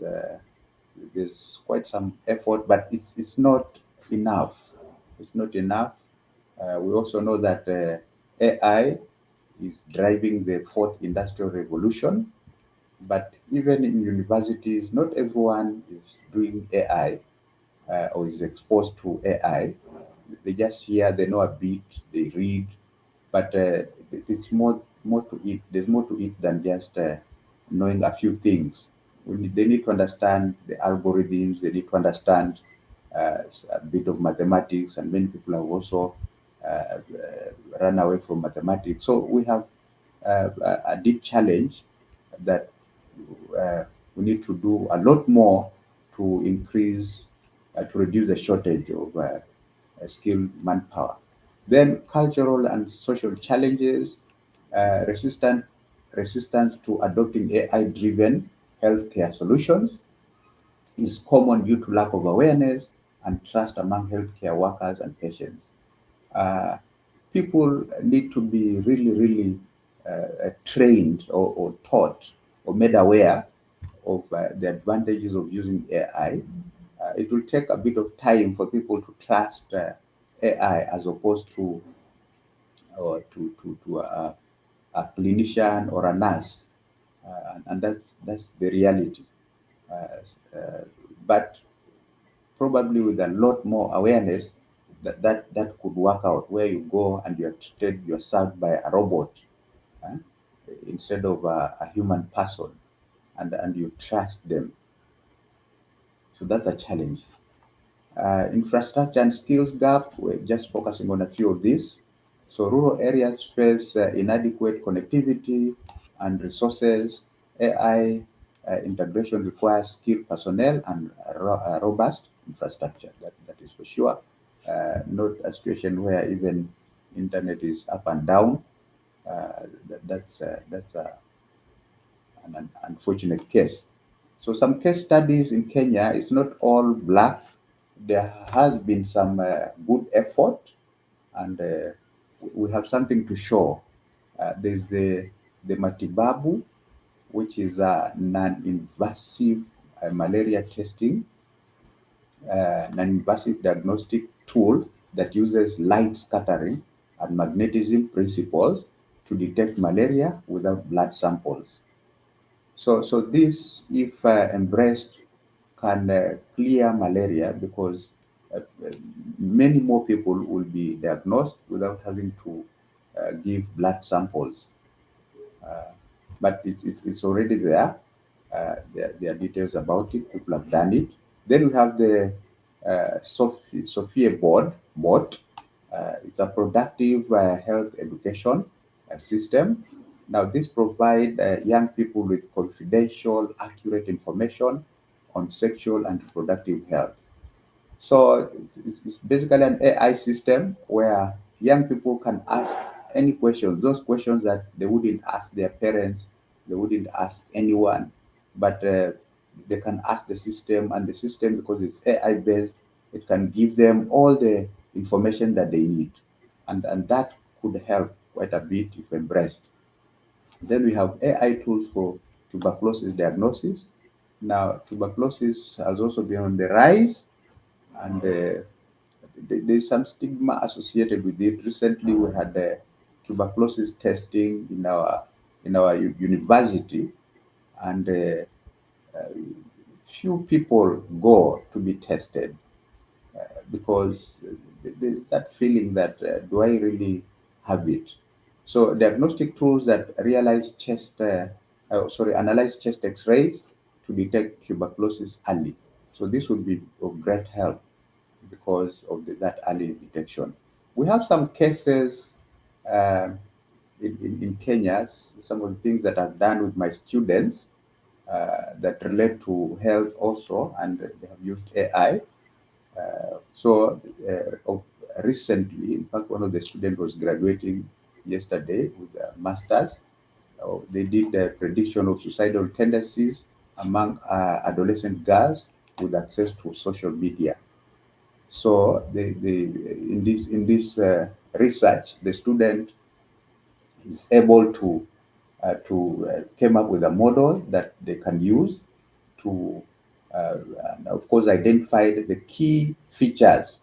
So once those features are entered into the AI system, then the model can detect or can predict that you are likely to have suicidal tendencies, because again, very few people will really say that they have suicidal tendencies. But if you identify the features and then enter in the system and say you have suicidal tendencies, you need some help, that could save many of these teenage girls from committing suicide. Okay, then also prediction of postpartum depression among mothers. Yeah, this is also one of the studies that we did last year, and predicting preeclampsia, which is a pregnancy-related condition for resources constrained regions. Now, this also was done to save mothers from high pressure. This has to do with depression. The postpartum has to do with depression, and this other one has to do with the high pressures, and of course, it's also fatal. It's a fatal condition. So they were able to do these predictions and produce some very good accuracy of predictions. So all this, and many efforts from all round. There are many, but time limits us. Would really help if everyone brings in their effort. Then definitely we'll get somewhere as a country. Now, some few lessons from other countries like India, just picked really just few. Uh, the public-private partnership. The success of the AI initiatives stem from robust government support and collaboration with the private sector. Later, shortly, we'll look at a framework, but this is what India has done. They have several AI initiatives, and that has come through this partnership. Then in South Africa, also the strong health infrastructure, because that's one of the big challenges. South Africa benefits from a more developed digital health infrastructure and a higher healthcare funding, allowing for broader implementation of AI initiatives. So again, I think the government needs to wake up and invest more on put more funding on in healthcare. That's something that needs to be emphasized. In Nigeria, the centralized disease surveillance system has been in use. Nigeria's centralized health data system has uh, has been instrumental to ensuring effective AI deployment.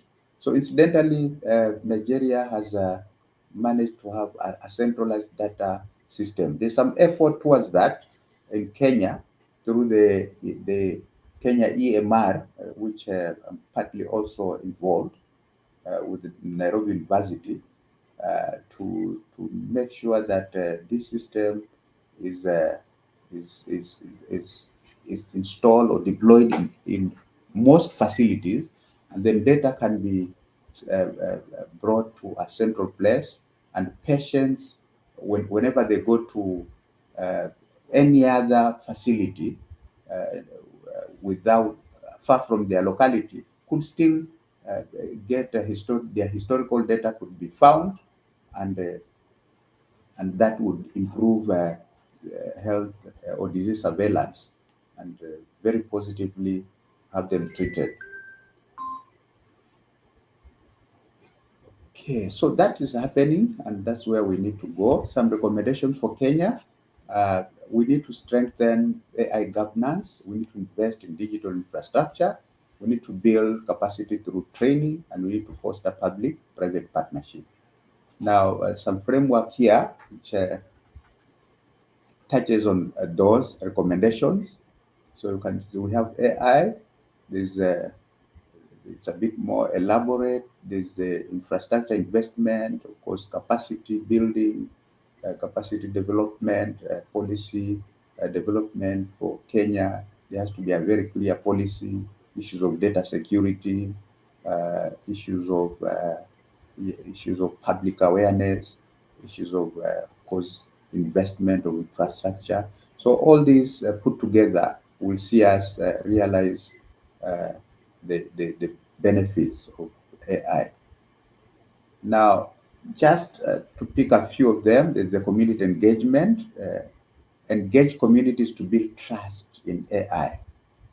Right now, I think there's a stereotype that AI is dangerous, and that concern even could be among even some of us, that is taking away our jobs and all that. But it's going to help. It's going to help in improving the healthcare, not necessarily taking our jobs. It's going to improve our output even as experts. So that needs to be inculcated in the health officers, health workers, and all the government systems. So, so, so engaging communities to build trust in AI technologies, address cultural concerns, and promote adoption of AI-driven solutions. That should be done. That should be done. Of course, AI solutions can do better than humans, but they still need human intervention. Then there should be monitoring and evaluation. So regular assessment and user feedback will ensure continuous improvement and effective implementation of AI. There has to be one of these commissions or a body that ensures that the solutions are from somewhere and they're getting somewhere and they're making things better. Because as it is now, everyone comes up with an AI solution. There's no one to monitor the progress. You can even come up with an AI solution and no one really talks about it. So it is just there in book, and there's no implementation. So they need to come up with a government body that will help that, achieve that. So conclusion and call for action. AI has the potential to transform healthcare in Kenya. Collaborative efforts among stakeholders are vital to realize this vision and improve healthcare access. Some call to action. So to realize AI transformative potential, stakeholders must act decisively. One, the government should formulate clear policies, strengthen data privacy laws, and allocate resources for digital infrastructure and AI innovation hubs. Establish governance frameworks to ensure ethical AI deployment. So there's a role that the government needs to take,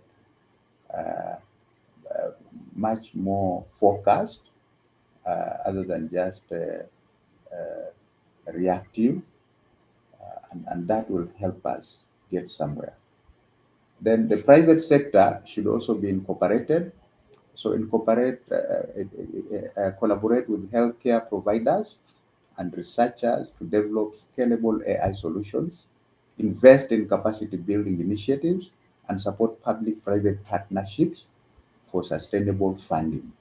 The government can achieve a lot when they collaborate with the private sector, because this has been done elsewhere, and it has worked. Then researchers and innovators. Now, there's need for focus on creating AI models tailored to Kenya's unique healthcare challenges, now including maternal health, infectious diseases, and rural healthcare delivery. Partner with global institutions to gain access to advanced technologies and expertise. Now, the good thing is that the AI investment or AI acceptance will create a lot of opportunities for Kenyans, because AI systems have to be tailor-made, and we have very unique challenges, which could be similar to developing countries, but obviously we have unique challenges in Kenya, and that needs to call. It should be a call to researchers and investors, and of course our biggest challenge here is funding. You will not go to do research where there's no funding. Research is an expensive venture. So thank you so much. Maybe I welcome any input, any discussion, or any questions from this presentation. Thank you. Over to you, Frida. Frida. Yeah, thank you very much, Dr. Mgala. And I can see that Tom is doing a lot of good work. And I think we can just go to the question by Haji, although I can see Professor Mutua had already replied, but we can get your opinion on this. So given the given the challenge of data fragmentation across various health systems in Africa, what steps can we take to ensure that AI systems are built in standardized and interoperable health data platforms? Yeah, you say someone has answered that question, but Yes. investment on infrastructure is a reply to that. A lot of investment. Unfortunately, AI systems. I think China is one of those countries in the world that has invested a lot on AI. And if I had right, Trump says he's going to invest a lot. I'm looking at an example. I just mentioned that we have a USA funded project, uh, uh, and we are working in collaboration with the University of Nairobi. So we are their implementing partners for the coastal regions here, and we have done a few years, but there are challenges. There are challenges in terms of finances, buying infrastructure, uh, or going to the cloud. All that requires investment, requires money, because if you take data to the cloud, you need to pay for it. If you buy servers, of course the servers are expensive, and also you need manpower to monitor and to maintain those servers. So investment, the benefits are quite great, but the investment is also quite big.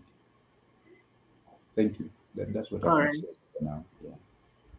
Yeah, so very true. And we have another question for you. So Professor Mutua is saying that I'm taken aback by the upsurge in the reported cases of cancer and kidney failure in Kenya, Do you believe this data is factual? What is your take on patient economics, where doctors use patients as cash cows through intentional misdiagnosis for expensive, unwarranted medication? I can only attempt to answer that question because I'm not a medical person. But I'm in touch with some rural home where I come from, and I can count a number of people. There's even one that I was told last week, a mother who is was diagnosed with cancer. So, and my own uncle also died of cancer. So I think the numbers. I think there could be some truth. There could be some truth. The numbers are quite high. But I wish we had a medical person here to give us the numbers, the exact numbers. So I don't think someone wants to make money from these sick Kenyans. I think the numbers are on the rise. All right. So I think, Dr. Mashari, do you have any comments? Yeah, the comments. Can you repeat the question? That's Dr. Mutua's question. I missed something. Could you repeat Dr. Mutua's question? Yeah. He says, I'm taken aback by the upsurge in the reported cases of cancer and kidney failure in Kenya. Do you believe this data is factual?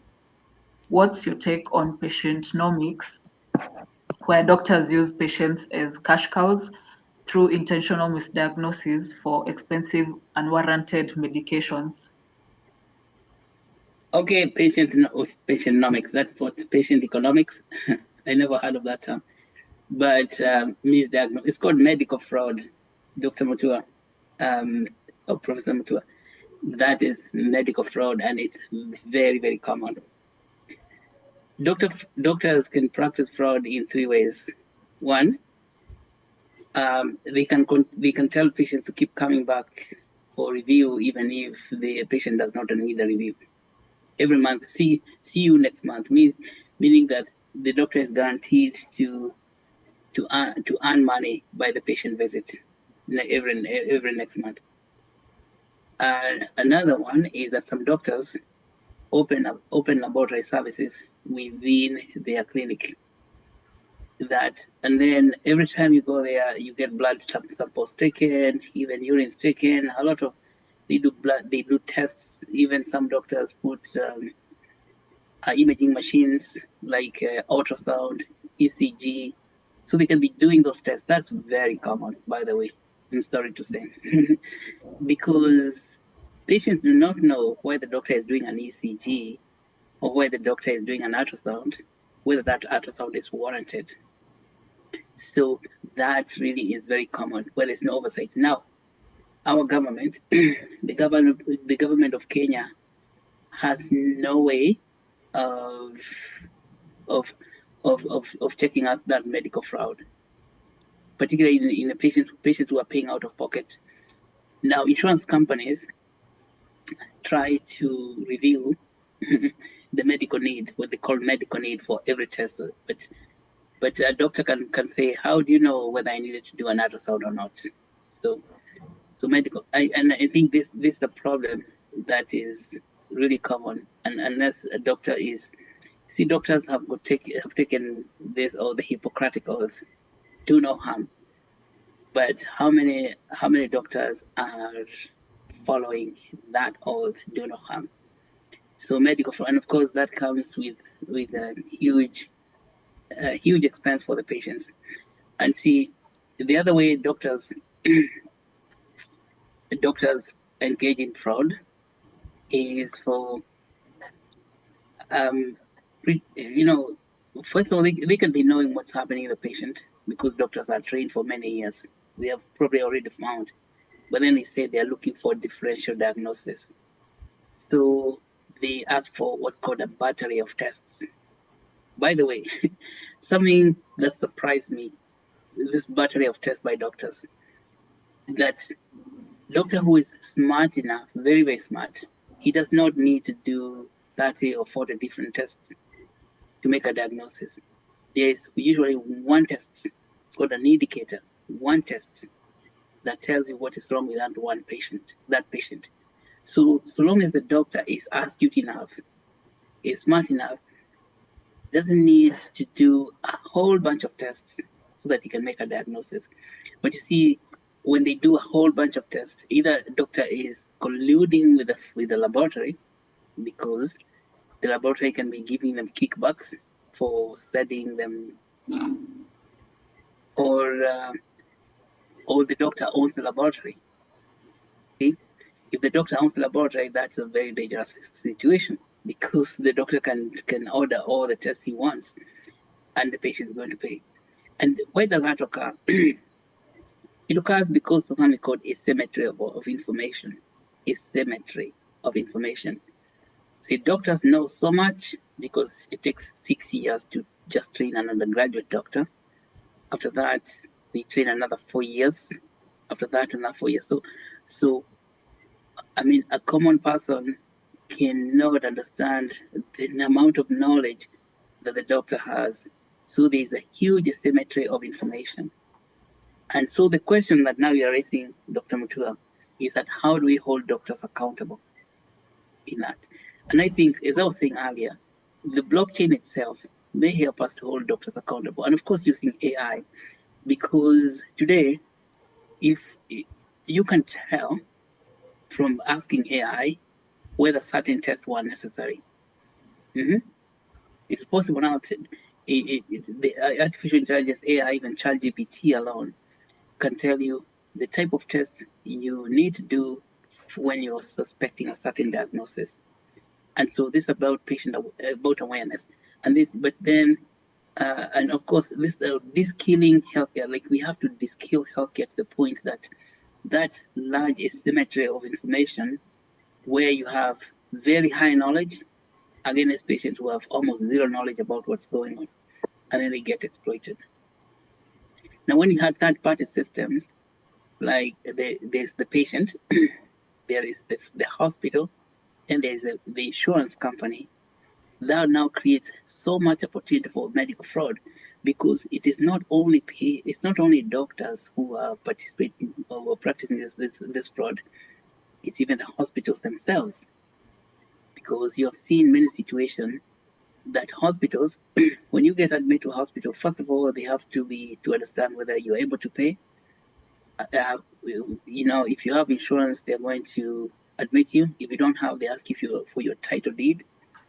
And if you don't have enough money, they stop treating you. Okay? So they stop actually administering treatment, and you still have the disease, and then the disease gets worse and worse and worse, and then you die, you lose your life, but then they're not going to release your body even after you die, after they refuse to treat you.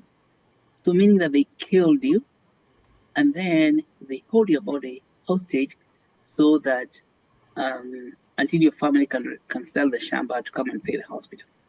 That's the dangerous practice, which is very common.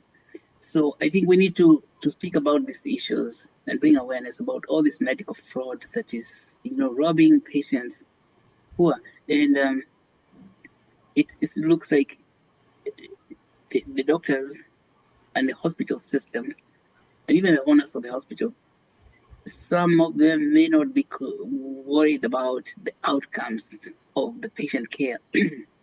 That whether you live or not, whether you survive or you die, they're still going to get paid. Okay? Such that if you get admitted into an intensive care unit, and I can tell you, when you get admitted, then your condition changes a little bit. They put you in an intensive care unit, and that means that your bill is going to be multiplied 10 times or more times just because you're in the ICU, intensive care unit. Then some hospitals have fashioned something called like a middle ground called high dependency unit. All these are some real estate projects for extracting a lot more money from you. Because when you get admitted to HDU, it means that you're going to pay a lot more money than when you're in a common ward. Now, how do you know whether you need to be in HDU? Even how do you know whether you're going to be in ICU? You see? But you see, they have to maintain, their revenue cash flow. So there's a lot of medical fraud all the way. And I'm thinking that some of those things I think we will be able to overcome them using artificial intelligence and also a blockchain itself, because blockchain can help with policing to hold doctors accountable and to take away, like what Dr. Joseph Aluoch was saying yesterday, that doctors have been held at a very high, high level position. They are over glorified. That over glorification of the doctor is what opens opportunity for high level medical fraud. What I can tell you is that I'm in Boston right now, and I can tell you receiving medical care in Nairobi is much more expensive, 10 times more expensive as receiving medical care in Boston. Yeah, 10 times more expensive, and we're earning a lot less money. So why is it that it's much more expensive to be treated at Nairobi Hospital than to receive care at Mass General Hospital, which is a Harvard University hospital? The best hospital in the world has less expensive care than Nairobi Hospital or even other kind of place like that. It is all this stuff of the money getting taken. There's so much opportunity for taking money from people, because our consumers, let's say the patient population, is much less knowledgeable about what they're receiving, the care they're receiving, and there is no system implemented by the government or civil organizations that can protect the consumers themselves.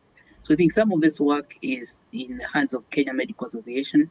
Kenya Medical Association can prevent some of that medical fraud, but it has to be empowered enough, because Kenya Medical Association is the one that's association for doctors. But does it have resources to capture the fraudulent guys and even the Kenya Medical Licensing and Kenya Medical Practitioners and Licensing Board can hold doctors accountable? But unfortunately, we don't have resources. So that brings me to the next question for you, Dr. Mogara, in computer science. We talked about investment and resource. Blockchain, so about blockchain. Well, this investment you're talking about is what we've been talking about all the way from day one, which is called capital formation. And capital formation is essential, is necessary and sufficient condition for any innovation to occur. That is what we were told by Harry Markowitz in 1952, that financial innovation is an absolute necessity for any innovation to occur. And it is sufficient, meaning that so long as we have financial innovation, we shall have everything else we want. Financial innovation is not a job of the government. Financial innovation is a job of the private sector, which happens in the capital markets. For example, to raise money to finance research and development, to raise money to fund equipment or infrastructure, like building infrastructure. That is not the work of the government. Even public-private partnership do not help. People have to raise money in capital markets, like in the traditional finance system, is selling shares of common stock in say Nairobi Stock Exchange, but we don't have that in Kenya. But today we don't need to worry about that. The decentralized finance on the blockchain is the new technology of the age for capital formation or for financial innovation. So, Dr. Mugara, why are students in university not learning about blockchain? Why is blockchain not being taught, say, at Technical University of Mombasa? Question number one. Second question, what must we do, or what must be true in order for Technical University of Mombasa to teach students, undergraduate students, blockchain technology? Thank you, Dr. Macharia or Professor. I think I'm impressed by your contribution to this discussion It's really challenging. Now, blockchain is one of those emerging technologies, and we have it now in our syllabus. We just reviewed our syllabus, Yes. and we have blockchain. Of Oh, course, that is it. First yeah. of all, let me say thank you so much. That's really encouraging. I love it so much. So we Yeah. have a lot to talk about later. Yes, go on.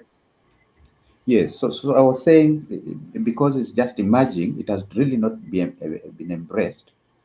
But yes, it is there. Together with AI, in fact, we want to establish an AI lab. We want to establish a blockchain lab.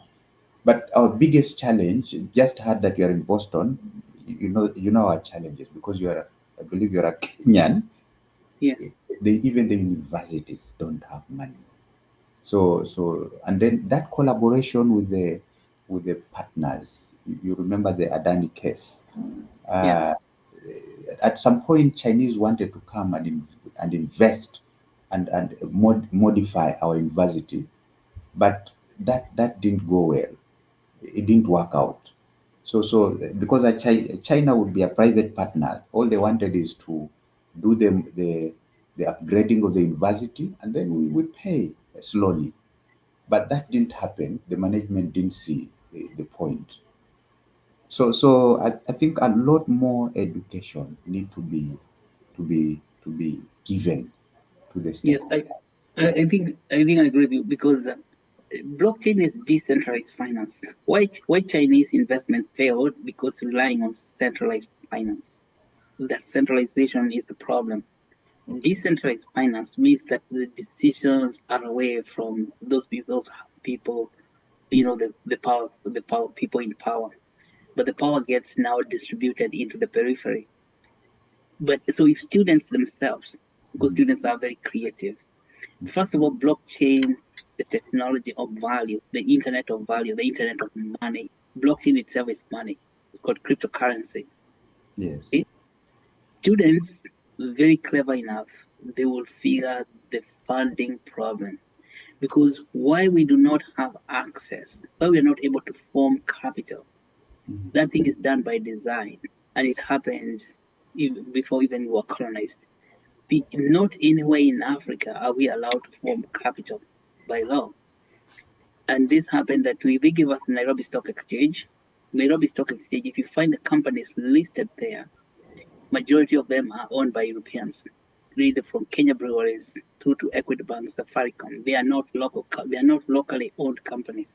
Even Equity Bank, which was started by Safaricom.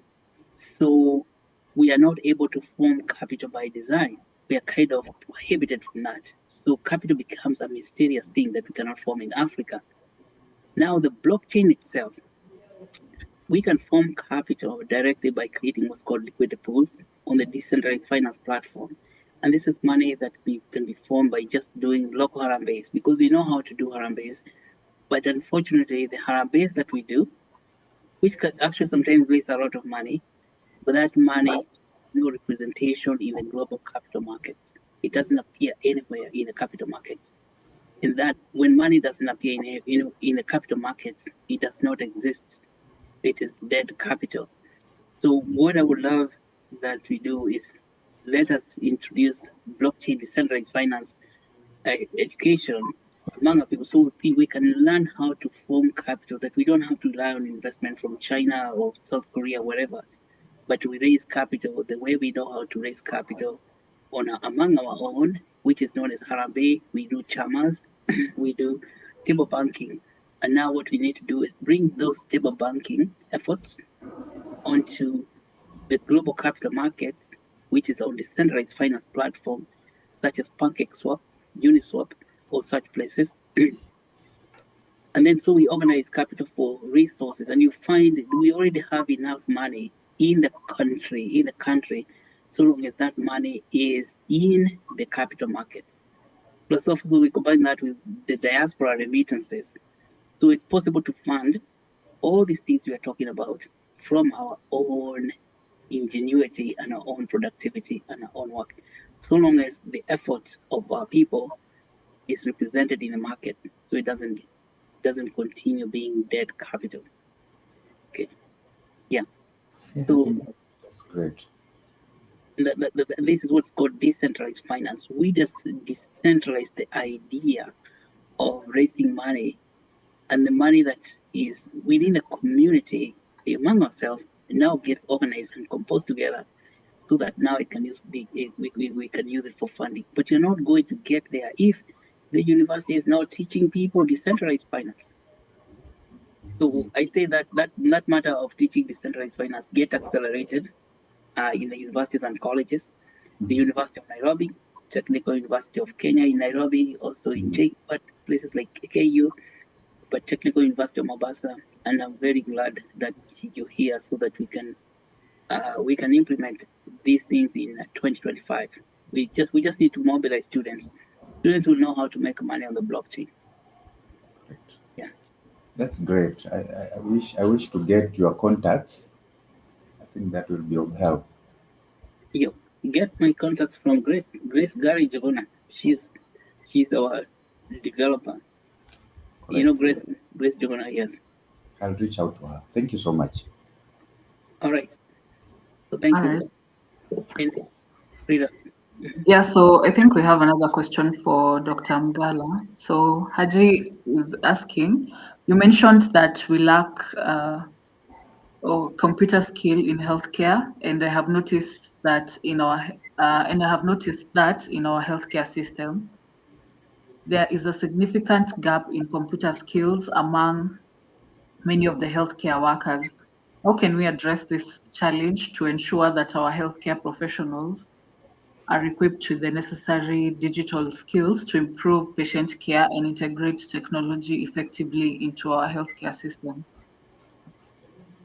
Yeah, thank you for that question. I think basically looking at the example that the project that we are involved in, so we go to facilities, we deploy or install we call it Kenya EMR. Then we don't leave. We have to stay there for a number of days to train the healthcare workers on how to use that system. The only challenge with that is that the manpower, we are about 7 involved in that project. And of course, going to those places which are remote requires finances, requires time. So those are the challenges we are facing. But of course, the solution to equip these healthcare workers is to train. That's basically. We can also do online training, especially if connectivity is there. But there's some effort. There's some. I can say I can see there's some progress, though small, looking at what is happening in this project. Thank you. All right. Thank you for answering that question. And then one last question to you, by Daniel Kimingi. What AI gadgets do we have to detect infectious or airborne diseases that are commonly passed on in public transport and gatherings? Basically, these AI gadgets, they have to be made, tailor-made. They're supposed to be not existing, at least I may not know one that exists, but we can collect data and create models. And once you have that model, you can convert it, you can connect it to an app so that it has an interface, like a mobile app, and it would be very easy to detect. In fact, that's an area of possible research that my students can pursue. All we need is that data for airborne diseases, and it's possible to come up with an app that can easily detect. Thank you. So, okay, I can add that because based on the experiences here in the United States, well, so this for Daniel. Now, airborne diseases, meaning detecting microorganisms, like these are biological microorganisms in the air, such as tuberculosis or other microorganisms, microbials. So far, we have detectors. We can detect air quality, you see, but they are not very accurate. But we have detectors which now run, this HVAC system. What do you call them? What does HVAC mean? For air quality, refreshing air quality in the room, so it can actually suck out the bad quality and throw it out and bring out new air quality. And so there are ways of detecting, because a gadget, it can detect either the gases, because depending on whether whatever is in that air is in that room, if you're talking about transportation system, and that's me, I take it as a bus or a train, you can detect the air quality, but I think they are not very sensitive. And what Dr. Mgala is saying, that we need to continue working hard to increase the sensitivity of these devices. How can you have a device that is detecting the quality of the air and tell you what is not air? And these technologies are there right now. They're expensive, but I think over the next few years, and figuring out how to fund this type of devices, because eventually it's how we're able to raise money. How well we are able to raise money. But I think right now in California, that is in the Silicon Valley, there are people who are working very hard to organize capital to fund such innovations. And we should bring all that to Africa as well. Now, see, this is why I'm saying the blockchain, raising money through the blockchain becomes a very, very big opportunity for us, because the air quality, even if they develop a detection technology for air quality in California, it's not going to work in Nairobi. It's working in San Francisco, but San Francisco has different type of bugs, or bacteria or biological things floating there, compared to the things that you're going to find in a different location, because every environment is so different. And this means that the gadget developed in California is not going to detect what is going on in Nairobi. So we cannot, or even in Mombasa.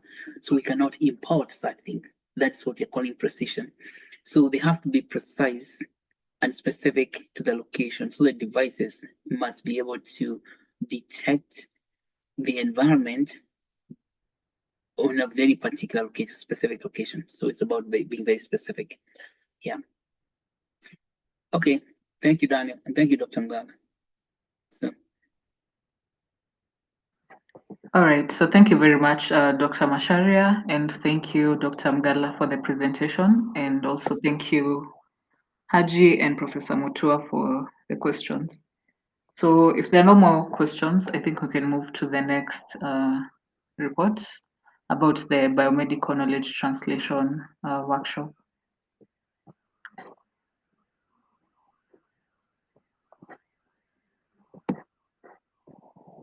Okay. All right, so I think we have Grace Gary.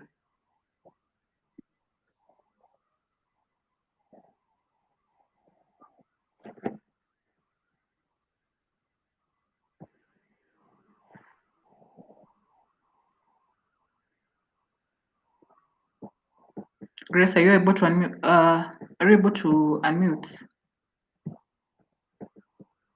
I think say that the people cannot unmute themselves. Maybe you unmute her. That's what I got a message like that coming in. Yeah, she can try unmuting herself right now.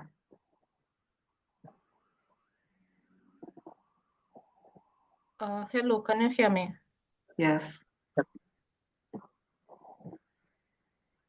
On the biomedical knowledge translation workshop, first of all, I want to thank you, everyone who joined the biomedical knowledge workshop and actively engaged in learning how to create liquidity pools to fund the biomedical knowledge translation. We sincerely apologize for the absence of some of our invited speakers, but we were grateful to have the opportunity to coordinate the sessions effectively. Special thanks to Lillian Miner and myself for stepping in to lead the discussions and deliver the key presentations throughout the workshop. So over the last 3 days, we explored the future we truly want with an in-depth presentation on using the decentralized finance to generate capital and practice guidance on creating and managing liquidity pools. On the second day, we reflected on the current realities and challenges across various stages of biomedical knowledge translation, fostering insightful discussions among participants. Then yesterday, that is the third day, sorry, we shared instrumental videos, provided also the hands-on demonstration for those who are there, were able to learn how to create liquidity pools and worked closely with them to ensure they understand how to create them. So your participation, enthusiasm, and collaboration were instrumental in making this workshop a success. We thank you so much for attending our workshop. That's all I have for the biomedical translation workshop. Back to you, Frida. Thank you. All right, thank you very much, Grace Ngari. So, Dr. Masharia?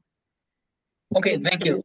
Biomedical translation is really not well understood in Kenya, or let's say in Africa, because it is like as if we are not allowed. By the way, just like we are not allowed to form capital in Africa, we are not allowed to translate knowledge in biomedicine. Believe it or not, that we cannot do, because apparently only some special people have been given permission to translate their knowledge in biomedicine so that they can create medical devices or manufacture medicine. But that is a fallacy. We have to obtain permission from the European Union or from the American Food and Drug Administration. We cannot do anything. That's the state of the matter today. So biomedical research translation, of course, begins by the research itself. It's got preclinical research, it's got animal studies, and then you do clinical research, clinical trials, and you've seen Dr. Mugala's presentation that we can use AI to do clinical trials. The clinical trials we do in Africa do not come out of Africa.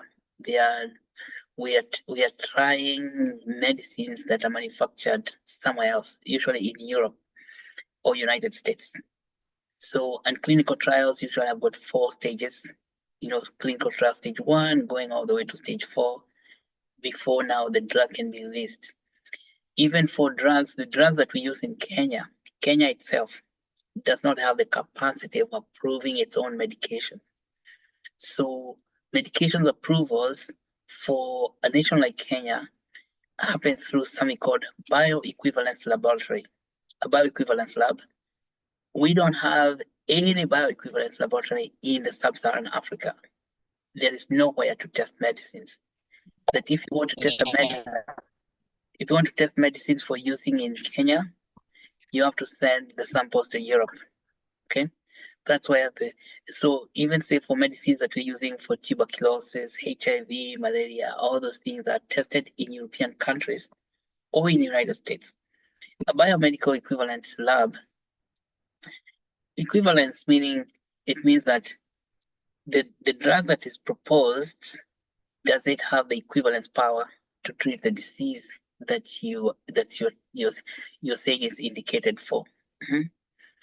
So, and that is not very difficult to do. We can set up a biomedical equivalence lab somewhere somewhere say in East Africa, in Nairobi, in Mombasa, even in Kisumu. But why are we not allowed to do that? We are told in order to have that kind of a lab, we have to have something called GCP,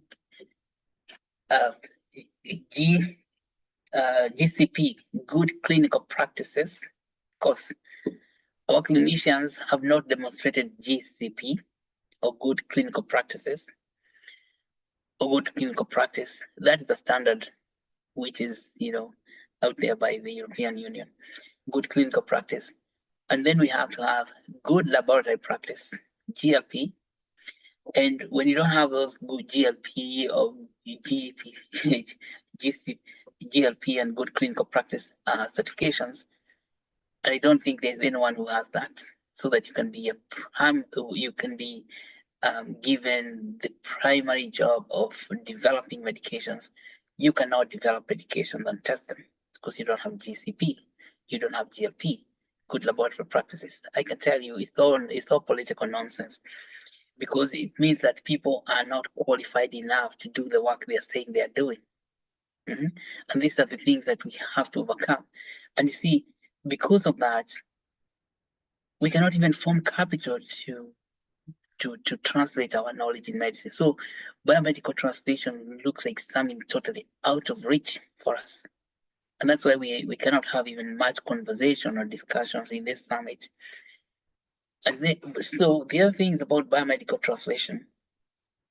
Biomedical knowledge is supremely expensive to translate, because the knowledge in medicine or in biology, let's say biology itself, because it's biological, biomedical, is kind of the opposite of other types of knowledge. In knowledge, the more you know about something, the more you understand it and you feel better about it. So the more you know, the more you understand. Say, for example, if you have a cell phone, the more you know how the cell phone works, the better you use it. See, even if you have a car. So engineering, all this physical engineering, electronic engineering, it's about the more you know, the better you get. So learning is positive. Medicine is the opposite of that, or let's say biology is the opposite of that. The more you know about things in biology, the more you discover you do not know. That the more you know, the more uncertain you get. So that is a very tedious kind of problem, because all of a sudden, like for example, here in Boston, they unraveled the human genome in 1990, in the late 90s. Yeah, they thought that now we have got the human genome.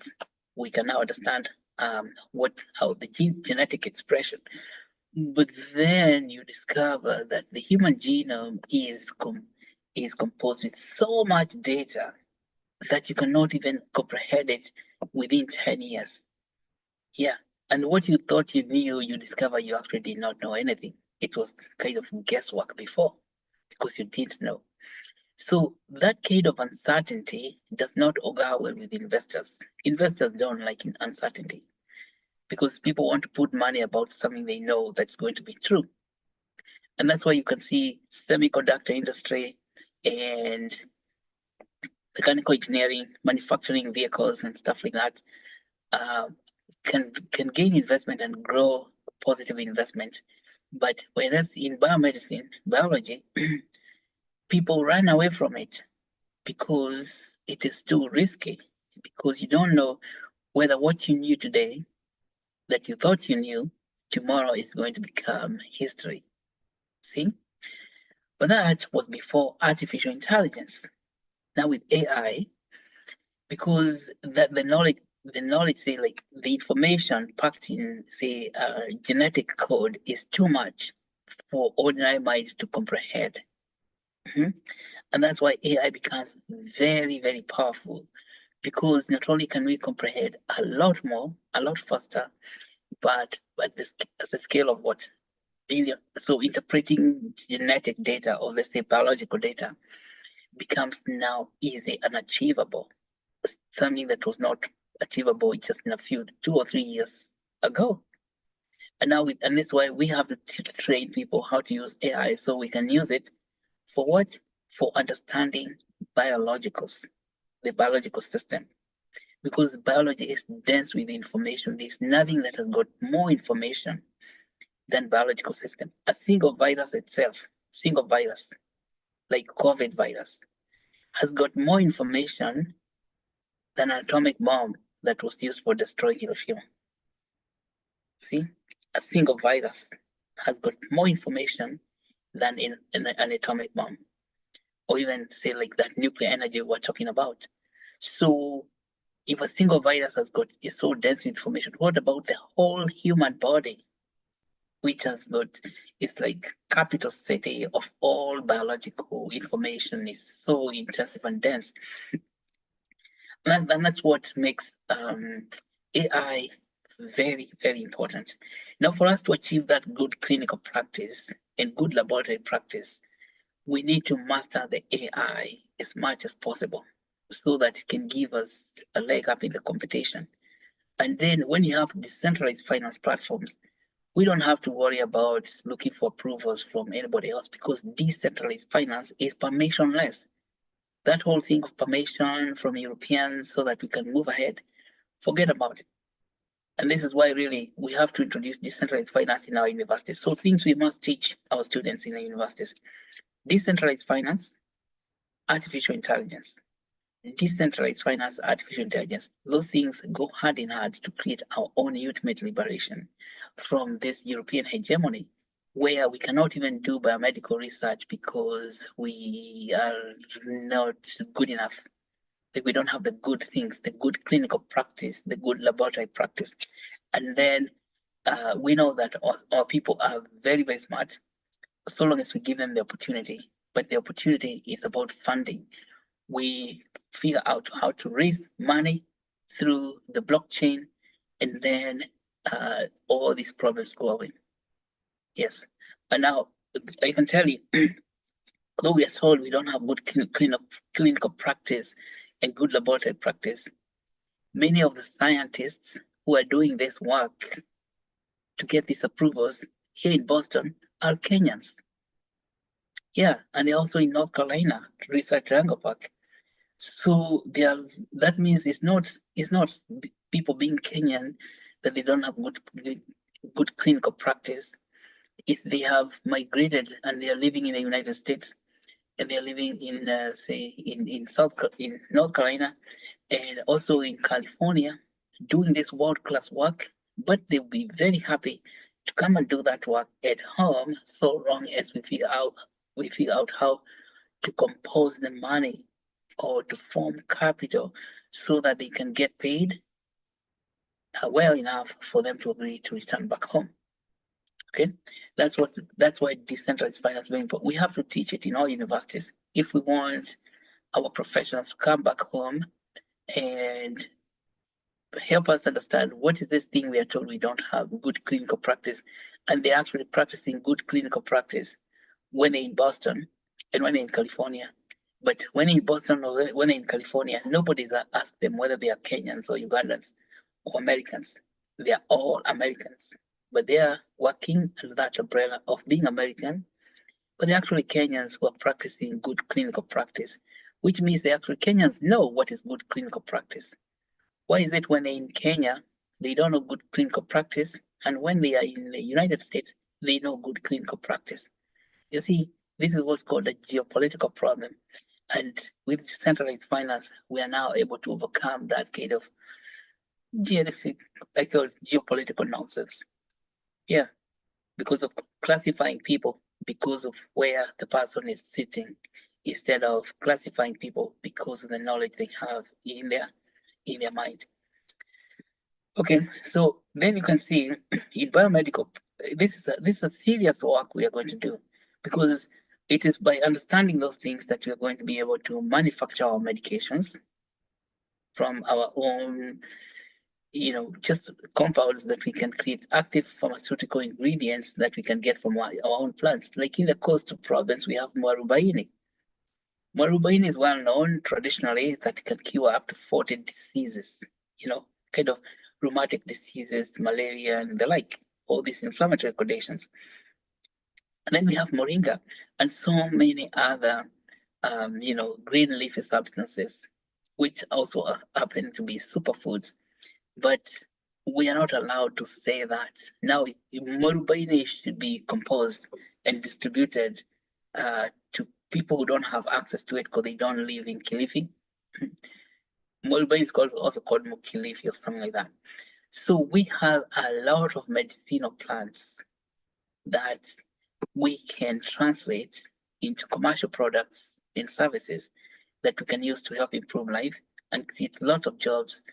But you cannot create a factory for manufacturing medications out of Mwarubaini because you will not get the licenses because of what we do not have a bioequivalence lab. Bioequivalence means testing Mwarubaini, all those pharmaceutical ingredients in Mwarubaini and finding out whether they can be used for curing the diseases that people are claiming that they are curing. So there's a huge opportunity here, but it's going to require some serious heavy lifting in terms of building new forms of capital, and that's form of capital is what I keep saying. It's on the blockchain. It's decentralized finance.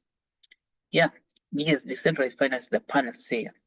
Just in case, yeah, panacea is a solution to these big problems that have been plaguing us for for the longest time. Problems that are created by stereotypical politics of division that make us, we of course we are classified in the third world, and if you're in the third world, you cannot participate. You cannot participate in biomedical translation. Yeah, but that's what something we have to strongly resist and fight it completely. And so, see, at the University of Nairobi, there's so much knowledge in biomedicine, and also in say Kenyatta University, JKUAT, Egerton, so much knowledge that is waiting. Even Masida Muliro out there in the West, which is in the Kakamega rainforest, which rainforest is like a pharmacopoeia, because rainforest you have got all these plants that grow up with pharmaceutical ingredients, and we cannot compose them into treatments, therapies that we can use for treating our people. So, yeah, there's a lot of work ahead for just not only pharmaceutical translation, but also for biomedical engineering itself, for creating new devices for, and now using artificial intelligence is going to help us accelerate that process in a great way. Oh, thank you so much, Grace and Lillian. And now back to you, Frida. All right, so thank you very much, Dr. Masharia, and also thank you to Grace and Lillian for conducting the biomedical knowledge translation workshop. So I think we're going to move to the infotech and cybersecurity workshop. So Augustine, you can go ahead and give your reports.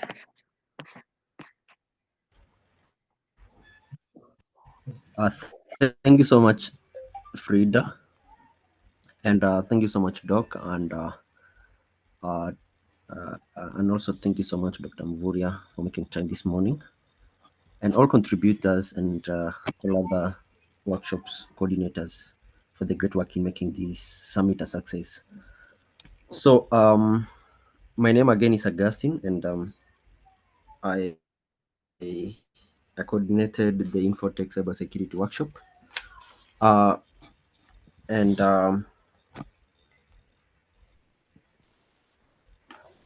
we were from day one up to yesterday, and I would love to go through the key highlights from the presentations by different speakers. And so we had privilege to hear from Alan Charo, who presented a topic on cybersecurity and healthcare. And he emphasized that technology is essential for effective and efficient delivery of healthcare services. And because of these, obviously, cyber attacks are increasing. And he highlighted major cybersecurity threats, such as the ransomware, the Internet of medical things and how they are prone to these attacks, the malware, the insider threats, and on the way to go, as far as these threats are concerned, he really emphasized a lot about education, especially a threat, for instance, like insider threats, whereby he gave an example of a health facility staff sharing sensitive information to the public through social media without considering the cyber attacks and the risk. And he insisted that education is very critical for the medical staff and even the general public to understand that um, in this digital health era, we need to really be very keen about the health information. And I'm looking at it in a way that because we are here today to present about the roadmap and what should be done in any or in every project presented. And we are always passionate. I think that is our vision, education. And education is so important in development and growth. And we just realized that incentivized education is more effective than the non-incentivized education. And we are looking forward to continue the conversation with Alan Charo and many other stakeholders to incentivize, to have programs and projects about education, cybersecurity, and health, education campaigns and workshops, which are incentivized, and that is, I think, is very a good thing and an effective thing. And when I say incentivizing education, I mean utilizing the Actuate token so that we keep people motivated to learn and motivated to apply the knowledge gain as far as cyber security and healthcare is concerned. Then we had also a privilege to hear from Douglas Okwemba from Light Kings, and they are into healthcare tech innovation, incubation, acceleration programs. And he presented about the current reality and challenges of translating computer science knowledge into commercial products. And he stated that the current reality is the computer science is embedded in nearly every industry. AI is everywhere. Blockchain is now in everyone's mouth. Quantum computing, and there is accessibility. We need to appreciate that there is great moves in accessing these development tools, or not the clouds, the ready-made, platforms. You don't have to be a real programmer nowadays. You can code and innovate your idea. And I love his point of rapid rise of startups, and he emphasized the availability of venture capital, um, uh, global connectivity advantage, and we need to harness that power uh, because investors are always looking for somewhere to invest. But unless we see it, unless we appreciate it, unless we collaborate and create partnerships and be strong in movement, so that now we can even have something solid that can attract people to put on the money For instance, capital formation is very central in Actuate. And unless we work all together, we cannot attain that by just being Actuate biomedicine alone. So the importance of collaboration, says that, and the challenges. He highlighted challenges, and I would love to just touch two key challenges: high development cost.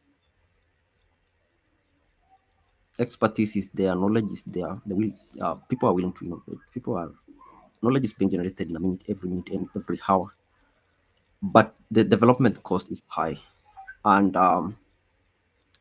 it's high time we start embracing the power of blockchain and decentralized finance mechanisms to achieve this, to innovate. As Dr. Macharia been insisting or emphasizing since the start of this session, that we cannot innovate before we innovate our finance. So there's a lot of challenges in innovation, the complexity of scaling, funds are needed for scaling of these innovations, and even the importance of access to data for maybe AI innovations. It's impossible to scale when there is over-regulation sometimes of data, because AI operates in data. So what are the strategies or the roadmap? The educate the market, and we do believe at Actuate that incentivized education is more effective, and those are the things we are expecting. Those are partnerships, those are projects and campaigns, and collaborations we are expecting to engage on going forward. And also he touched about a strategy which is focus on long-term thinking. And we need to agree that sometimes the adoption of these technologies is quite not easy. It's not easy, but we need to have that long-term thinking for us to achieve our success. We need to continue this conversation, and that's why we took time organizing this event. We need to talk about this thing. It needs to percolate in everyone's mind, because in few years back, nobody was talking about AI, but right now, it's in everyone's mouth. Blockchain is in everyone's mouth. The way M-Pesa, shifted and people adopted it. The same thing is gonna happen. It will take long, but we need to be at the forefront so that when it explodes, we are there. So, and then the other presentation is, of course, by Mr. Aziz Munubi, who presented about the current state and setbacks of community education on computer science. And he emphasized that it's not good to deploy a system without considering the community needs. And he also touched about the Declaration of Universal Access to Information as a human right in 1948. He also mentioned that internet was declared a human right by UN in 2016. But how about electricity? Are we having some hopes of electricity being a fundamental human right, because it touches every aspect of everyone's life? You need electricity for everything to run, but the status quo is not encouraging. He also touched about the policies, and something else he touched about the ICT playing a critical role in equalizing opportunities for marginalized groups and communities. And for us to bridge that gap, first of all, we need community engagement, community education. And we are looking forward to this discussion going forward about how we can reach the marginalized, ensure that these technologies are there in accessible to marginalized groups and communities, the infrastructure, the everything. And when you look at it keenly, finance is very important there, because these people need internet, access to internet, devices, access to devices, and maybe computers, and even the training infrastructure, which is not a, a small capital endeavor. And that is why we are really emphasizing on capital formation aspect, concept of, the blockchain with decentralized finance, financial innovation, and capital formation as a vehicle to bring this future to reality.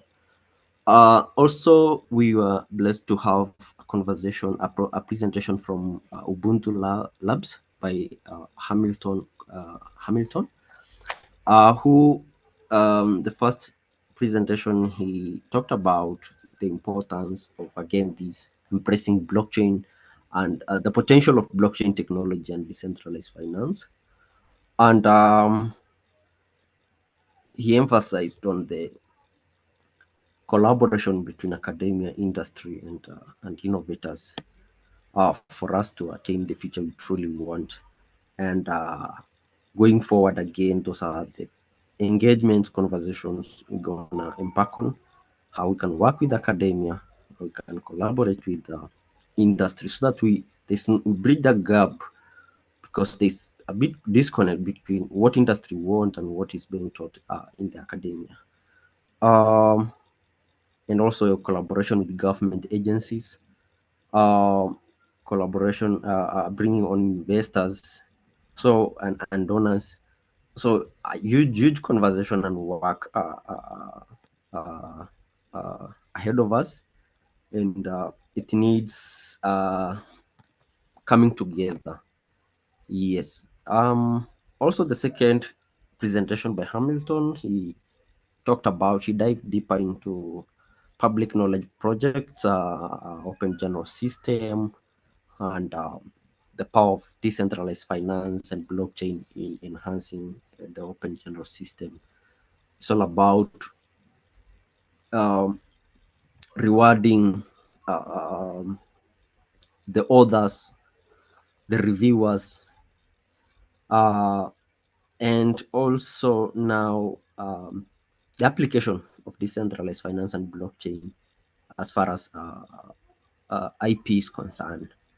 And I know we are in communication with them. We have a partnership with Ubuntu Labs, with developing an OJS and integrating with Actuate token.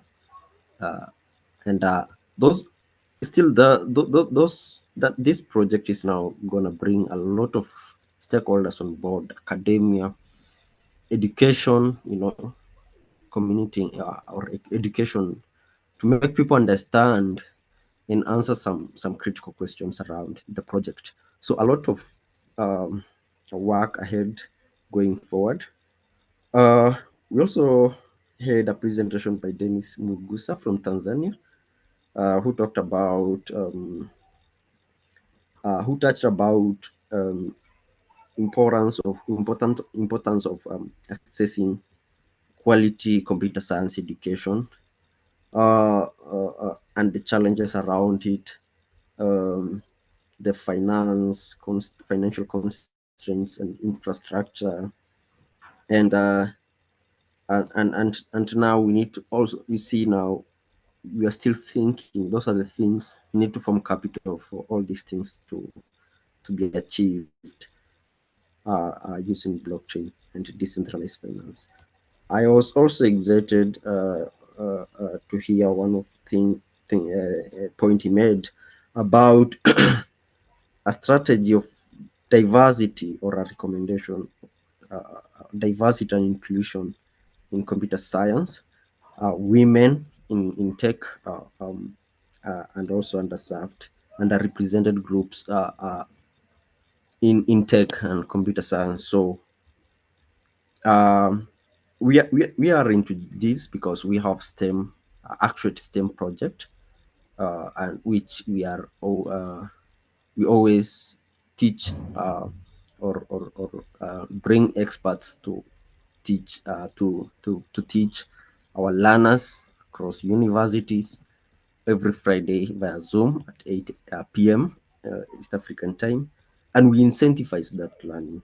So that is that tells you that huge work, huge conversations going forward, and I really want to say again, thank you so much for all stakeholders who made this possible, and yes, I am really optimistic about the future.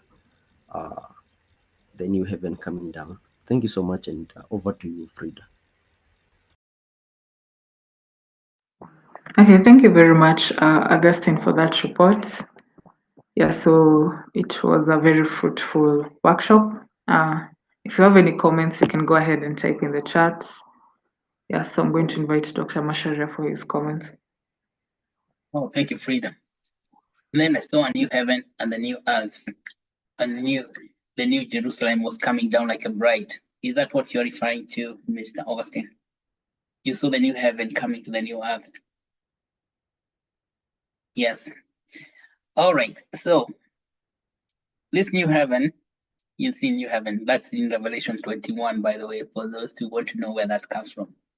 The new heaven coming to the new earth is the manifestation of all the things that you've been hoping for.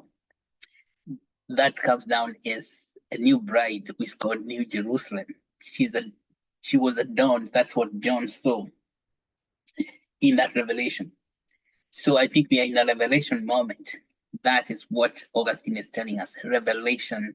How do we bring this new heaven where we are all adorned with infotech, infrastructure, software, and AI, and we are able to use it, and we bring it down to earth so it manifests among all of us, and then it shall be dwelling among us.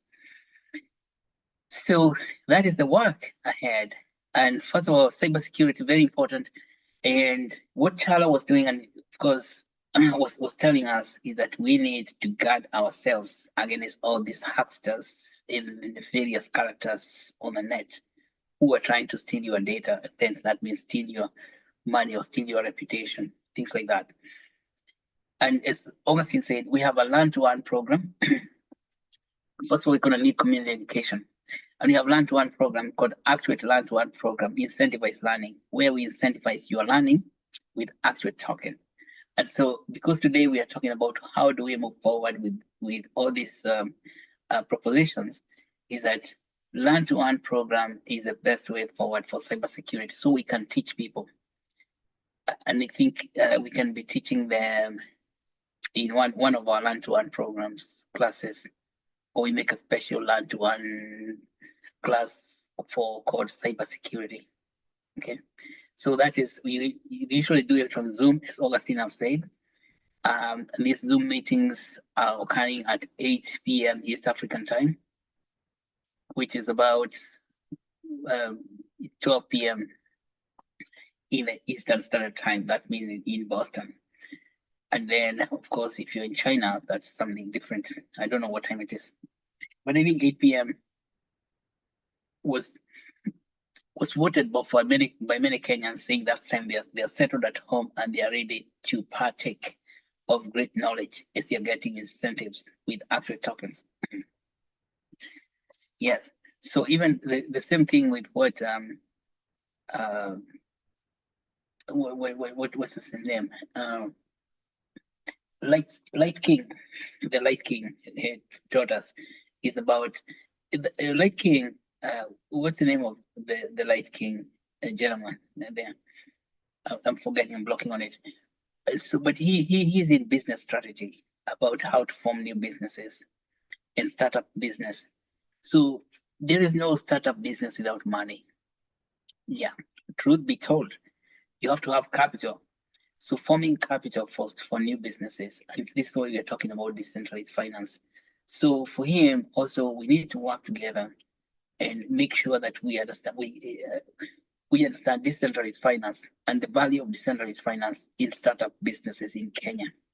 So that when he's talking about it to people, then we can actually form capital by creating liquidity, liquidity pools, so that we can inject capital into new businesses that are coming up by the new generation. And what else now? As far as health information tech is concerned, that is Aziz.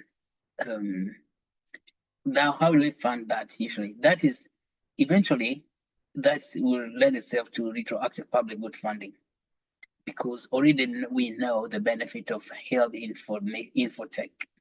So again, we cannot get to RPGF or retroactive public good funding without liquidity. So step number one, as we said, create a wallet. Step two, get tokens, Actuate tokens. Step three, put those tokens in the liquidity pool, and then we are going to finance the health information system. Even what Dr. Mgala was talking about, that is a retroactive public good funding project, and we are able to raise money through the blockchain for funding that, for even providing access. As I think what I did not know, what Aziz said, is that information access is a human right. Who would have known that? I didn't know that myself. I knew that health is a human right, but there's no health without information access. To see that information access is necessary and sufficient condition for health access. Okay? Yeah, but information access means having money. So again, that's retroactive public good funding, just like in health access projects. So this we're going to be unpacking throughout 2025 to find out how to fund the information system, health information system. Health information system has got quite a number of components, from the gadgets themselves, that means tablets, phones, to the software itself, to the networking system, the infrastructure. Okay. So, and I think so long as we continue building partnerships, we are going to get there, because this work can only be done through very well curated partnerships. And so the what was next? Yeah, where am I blocking? The very final one you just talked about, Augustine. Okay, that was the one. Okay, Augustine, can you remind me the very final one that you just said, the very last? Augustine, you're quiet.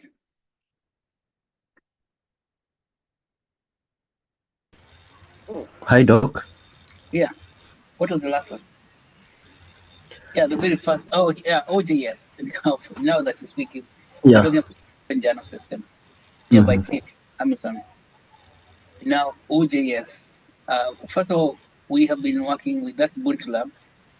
Over the past 1 year, we asked them to think about creating a smart contract that would allocate Actuate token to others. If you write articles, then OJS is a project for the Public Knowledge Project, PKP, which is in San Francisco and in the University of Western Canada. And they have given us a software for free for scientific publications. Just the process of publication, and you can create any number of publications for either medicine, computer science, engineering. These are professional journals. It's called Open Journal System. On that Open Journal System, right now, Open Journal System doesn't have any incentive program. And so what we are doing with the Bantu Labs, this Cliff Hamilton, is to see how we can create a smart contract that will allocate or allocate Actuate tokens to you as an author when you write and you publish your papers there. And also it pays, the smart contracts pays reviewers for agreeing to review, and the smart contracts pays editors for agreeing to edit the article, and then they publish it. So when your article gets published and people read it and they like it, or they love it, or they support it or celebrate it, you receive tokens also. That's what we are talking about, intellectual property management. So this means that with the OJS, we're now able to take care of intellectual property ahead of time. That's proactive. You're proactively getting paid for your intellectual property through the smart contract. And that's what we are working on with Bantu Lab. And now again, in order for that to work very well, Actuate token has to be supremely liquid. So liquidity pool comes also, becomes the first thing. But it's not liquidity pool, it's not the first thing. The first thing to do is for you to get a wallet, if you're here, get Actuate token and put some of those tokens in the, put all of those tokens in the liquidity pool. Because whether they're in liquidity pool or not, they're still in your wallet. So liquidity pool, meaning that when you have your tokens in the liquidity pool, it doesn't mean they have left your presence. Yeah. And so this is what's also gonna happen with massive professional community education. So we can teach our people how they earn money by sharing their intellectual property openly in the world, and they get paid. Okay. All right. So I think also that's a very productive workshop. And I think we have a lot of things to do going forward. So really, OJS funding, the project itself, although it can fit very well into retroactive public good funding, that is a project that will succeed by us, people just buying the tokens from the liquidity pool and creating liquidity pools. So that is direct liquidity pool project. I think it's my diagnosis. All right. Any questions, comments, philosophical thoughts? Okay, back to you, Frida. Okay, thank you, Augustine, and thank you also, Dr. Masharia, for the comments.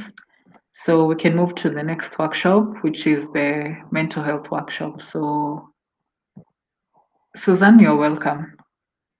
Thank you so much, Frida. Thank you so much, everyone, for being here and for taking part in this summit. It has been an amazing event, and we have learned a lot. My name is Susan Juguna, and I was leading the mental health workshop. For mental health, we had 3 speakers, and all presenters presented the theme of that day that we were thinking about. And the first day, we were thinking about the future we truly want. And in line with this, we had our first session by our speaker, Dr. Lydia Matoke. Dr. Lydia Matoke talked about plant medicine in mental health. And I think this is very timely because plant medicine is an accessible resource to everyone. We all know mental health services are still expensive in our country, and finding mental health services or resources, be it human resources, be it the resources, basically what you need to, for mental health, is sometimes very challenging to many.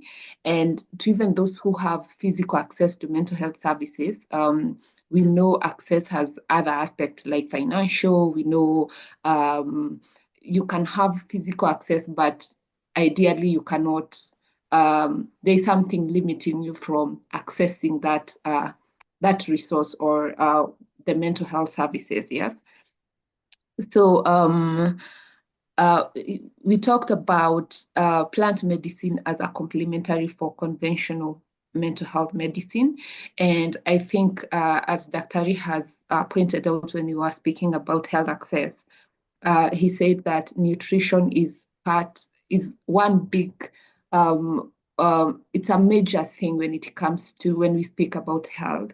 And I think going to plant medicine is the future that we are looking at, just embracing the fact that we can even be able to achieve or to deal with these mental health issues through plant medicine. So day two, we were looking at the current reality of mental health, and we had two speakers who spoke about this. The first speaker was Mr. Michael Charlo, who spoke about social media polarization. And I believe that we cannot speak about current reality in mental health without speaking about social media. There's a lot going on the social media spaces, and a lot of people are being affected because of what is happening around us. It's even hard to, even watch news, because at the end, you get even traumatized because of the things that are happening in the world and how people are sharing it, yes? So we talked about social media and how that is affecting us at an individual level and also as a country in whole. And we talked about ways that we can break away from this, and also how to mitigate some of these issues. So, and then our last session, we were speaking about policies around mental health. We had a presentation from Dr. Margaret Njuguna Kagwe. She spoke about how sad it is, and I agree with her 100%, that there is little input from the government in matters mental health.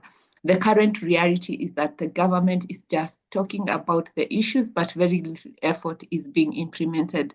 We went through different policies by the government, and we looked at how many of those they have managed to implement. And I have to say it's sad that they have implemented very few of these. And I know we have all experienced this, even with insurance covers. The fact that mental health is not covered by insurance, it's very sad. And we also looked at how an individual can participate at the individual level. How can you participate in making sure that we play our role, so that we don't wait for the government to do these things, because it might take centuries. What role can we play as individuals and as organizations? What roles can we play to make sure that we are aware and we are empowered when it comes to mental health? And this Dr. Margaret mentioned that this is work that need to be done, and at the individual level, we need to be empowered through learning on how to identify mental health issues, the signs, the symptoms, and how we can also help each other when people are going through mental health issues. Yeah, so that is what we covered in mental health. Thank you everyone who participated in these sessions. It was enlightening. Thank you so much. Back to you, Frida. Okay, thank you very much, Susan, for that report about mental health. So if anyone has any comments, you can go ahead and type them in the chat. So welcome, Dr. Mashari. Thank you, Frida. Mental health requires some very serious work. It is insane that we have the government is willing to pay for anything else except mental health. And mental health is what sustains us. We cannot survive without mental health. Mental health is the foundation for health. Because even you cannot take care of yourself, take good food, whatever it is, without mental health. So why it seems that mental health should be a priority in our government, mental health has no priority. It's crazy. It's really crazy.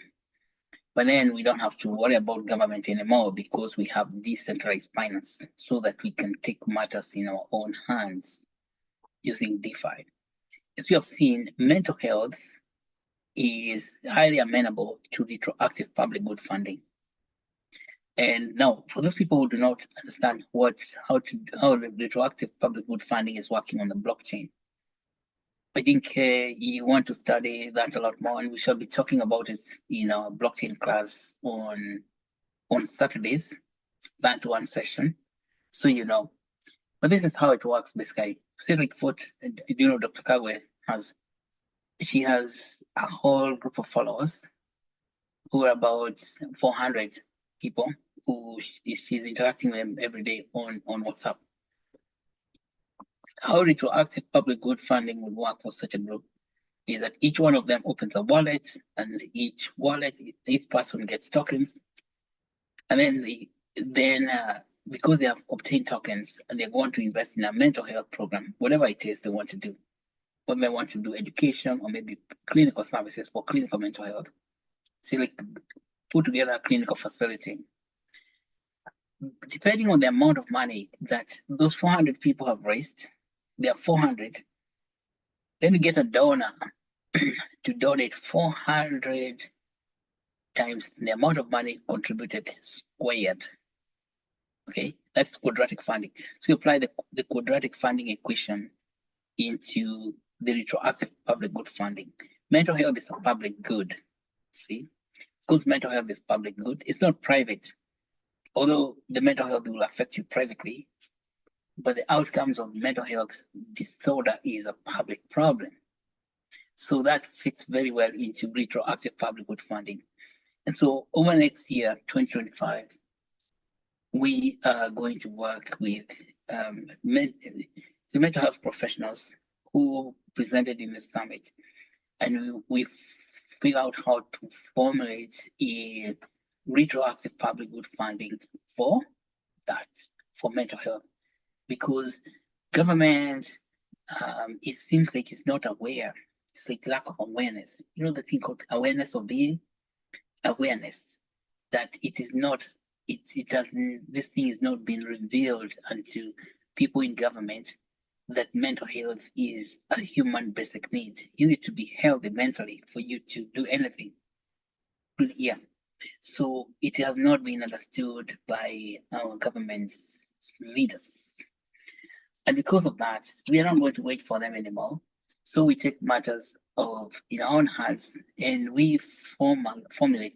And we have a mental health Learn-to-Earn program also on Wednesday. And it is in that Learn-to-Earn program that we are going to unpack this whole program on mental health. Now, plant medicine. Excellent. Plant medicine, or use of plant medicine, which is herbs. It's called herbalism in Kenya, that's what we call it. Using our herbs. That is translation science. As I was saying, a place like Kakamega is a tropical rainforest. A rainforest like Kakamega is like a pharmacopoeia, which a pharmacopoeia is a book where you write new pharmaceutical APIs, active pharmaceutical ingredients that are coming up. So that is Kakamega rainforests. In Kakamega rainforest, you can find medicine for any disease you can think of, including cancer. But maybe only the people of Kakamega know that. And perhaps even Masida Muliro know that over there in the university. And then we have the rest of the nation, people struggling with diseases. And then other places, even Mount Kenya region. So Mount Kenya, in the coastal region, as I was saying, the Mkilifi and the Moringa tree, there are all these medicinal plants. Why aren't we using them? Because again, the European came and told us that these medicinal plants are nonsensical, which is what they call allopathic medicine. Allopathic medicine is medicine, the Western style medicine that was dictated upon us. So we can buy tablets that are made in Europe or United States. But then we have our own alternative medicines. Now that's what they call them, alternative medicine. They are not alternative. That is mainstream medicine for us. We just need to figure out how to compose it and put it in the market. And so that is what's called translation science. Translating that herbal medicine into commercial products that you now find in the supermarket shelf. So I listened to Dr. Matoke's presentation. It's just amazing how she does it. And I think that knowledge should be spread throughout the entire nation. If she can actually treat mental health disorders with plants, say herbs, okay? But by even mixing those herbs, some of those herb powders in your porridge in the morning breakfast, and then it takes care of schizophrenia, depression, and dysthymic disorders, and even neurological disorders like seizure disorders like epilepsy. I was really surprised. But why should I be surprised? I should be knowing this, that people already know how to do this to treat their disease conditions.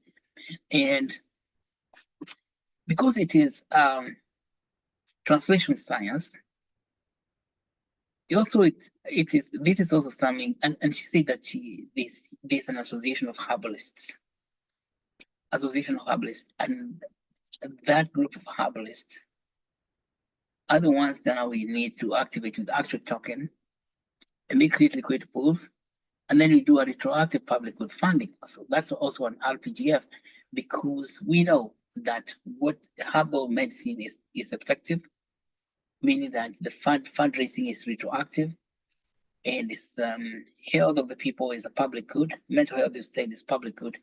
So we want to work and figure out also throughout next year, 2025.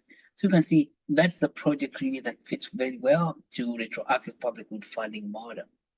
That means that all the herbalists that are involved, who are in contact with maybe thousands of clients out there, if every one of those clients was to get some actual tokens and put those tokens in the liquidity pools, then they propose, well, already I think Dr. Matoke is manufacturing, let's say manufacturing those that are, herbal-based therapeutics and putting them in packages, then that we can actually invest in that factory so that she can scale up production of herbal medicine and become available to the rest of the nation. Yeah, that's what it's about. It's an industrial process. So we need to now formulate that herbal industry and figure out how to invest in it, all of us. Because if we invest in that herbal industry, we are all going to make a lot of money. Well, using plants that are already there. And of course, it's also going to create a new market for plants, for farmers who are, people, subsistence croppers who can grow, who can produce large quantities of whatever the herbal medicine is needed. Because Dr. Matoke herself, I found that she has actually studied that stuff very well. It's called pharmacognosy. So she knows what she's doing. And that is, we don't want this nonsense. We are told that we do not have GCP, good clinical practice. When you have talented people like Dr. Matoke who actually know what they're doing, we just need to surround our people who are talented, and then we help them raise capital to fund the production and build a factory that then work on a distribution program, whether it's through the internet, where we are going to create an online marketplace where people are able to buy and sell those things, those products. And because when you were talking with Dr. Matoke, I asked her if he manufactures her products in Nakuru, and then somebody is in Mombasa, how is that somebody in Mombasa going to get it?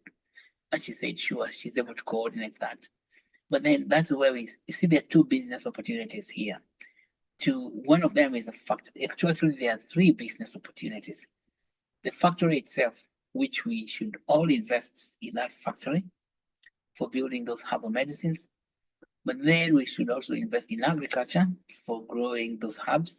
Some of those herbs are just nutritious things like terere or nyeni, this nyeni we use for eating, ugali mawe. And then the other business is the transportation business, or order delivery system, which are three businesses. So and I believe that we are well able to do that, and we must do it, because herbs, let's say, is going to promote agriculture in the village where people are creating, they're growing specialized. If you have only, say, a quarter acre and you're producing herbs in that quarter acre, that's better off than growing this what we call commercial crops like sugarcane, because growing sugarcane on a quarter acre is not going to help you do anything if you're in Kakamega. But if you have a quarter acre of medicinal herbs, you are doing very, very well. So these are business opportunities for all of us, but they cannot happen unless we have liquidity. Okay, so financial innovation first before any other innovation can take place. All right, thank you so much, Susan, for that. And back to you, Frida. Okay. So we have a comment from Lydia Matoke, and she says, best way to go about mental health. All Kenyans have mental issue, so we need to look at nutrition, fermented foods. Excellent. Wow. All right, so we can move to the next workshop, which is the Environment, Energy and Water workshop. So we'll have Barbara. Barbara, you're welcome. Thank you very much, Frida. Thank you, Dr. Macharia, and thank you everyone for joining us today. This is our last day of the summit, and I want to give a report about the Water, Energy and Environment workshop. So day one, we were looking at the future we truly want, and we had speakers, and the first speaker was Wari Bilson. And Wari Bilson is an environmental engineer, and for that particular day, he discussed about the future of renewable energy and the benefits of renewable energy to the environment and how it can lead to environmental health. And then we had Clive Donnelly. Clive Donnelly is a youth climate policy advisor, negotiator, and an environmental peace builder and a conflict analyst.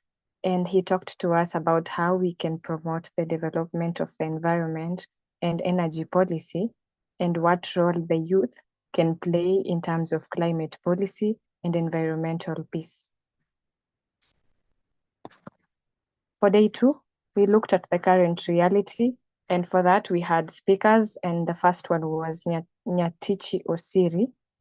Nyatichi Osiri is a climate change activist who works to promote awareness of green investments, initiatives and practices, and she talked about carbon economics and reforestation measures and the benefits of carbon sequestration and the effects that has on the climate change.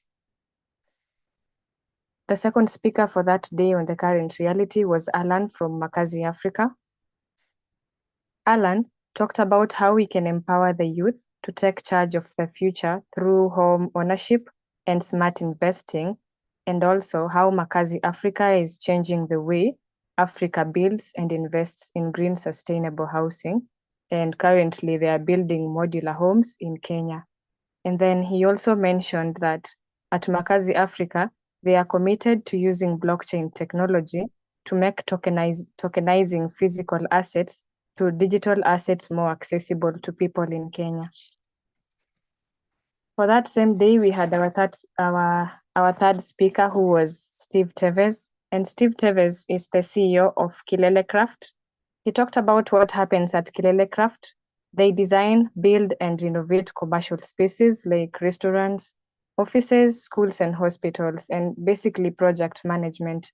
And he said that at Kilele Craft, they're basically a consulting firm, and they also apply project management best practices to achieve high quality at affordable costs for all Kenyans and clients across the globe.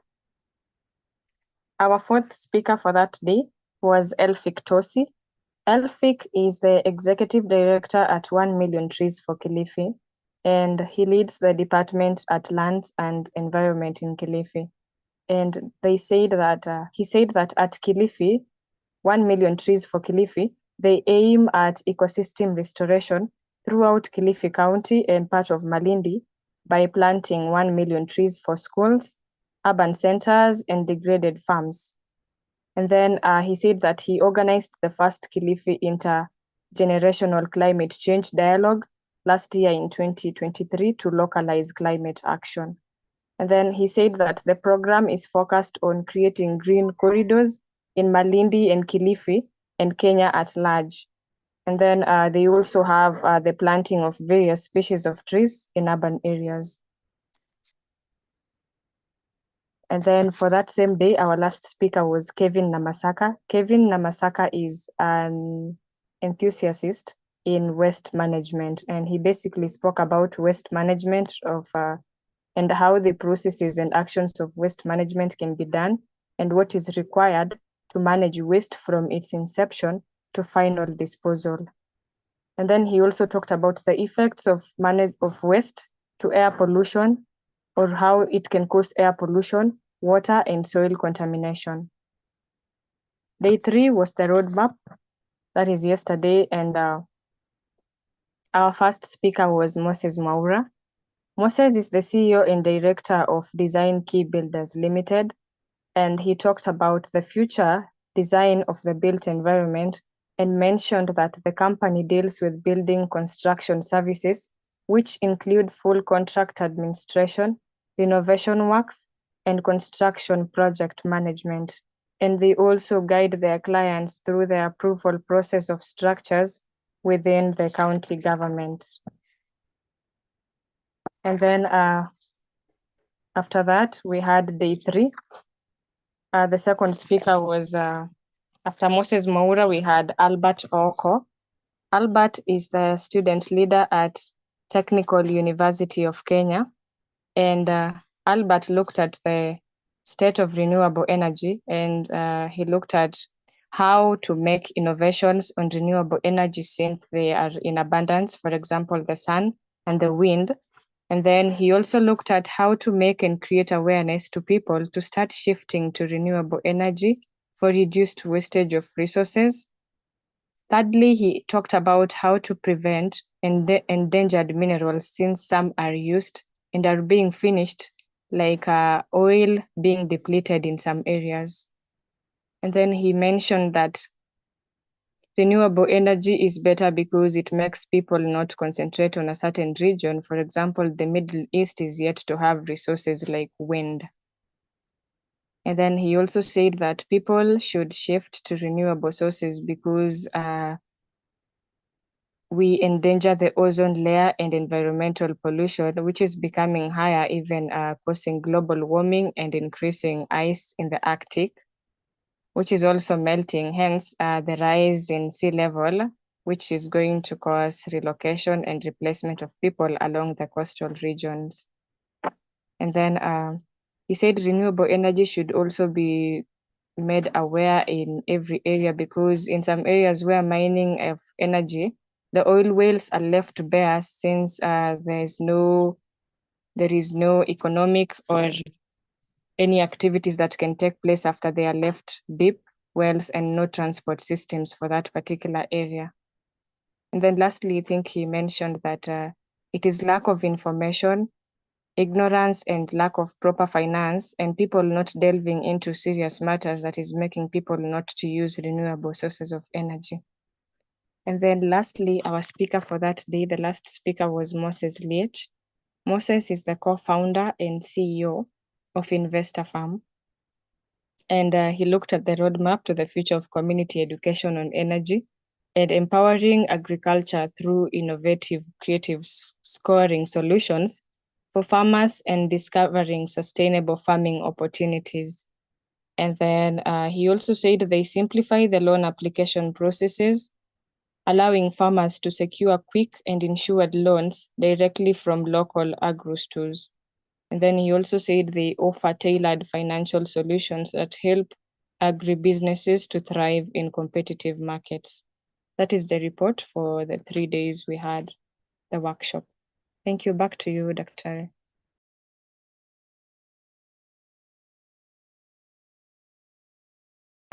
All right, thank you very much, Barbara, for that report.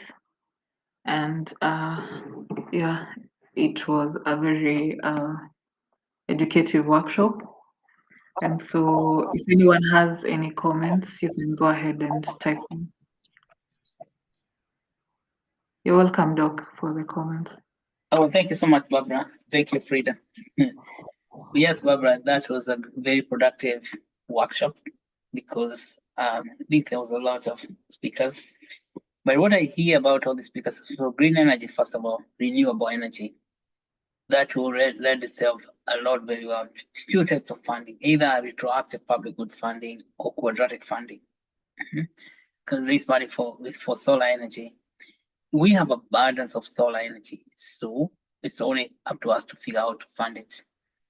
Money, we cannot wait for money from grants. We have to raise money from among ourselves. So we do our own Harambe by buying tokens. You see, we raise a lot of money with Harambes, and you can now buy tokens, and those tokens are going to be in the market and make you money, so that we can allocate money to renewable energy. And this has to be a systematic process.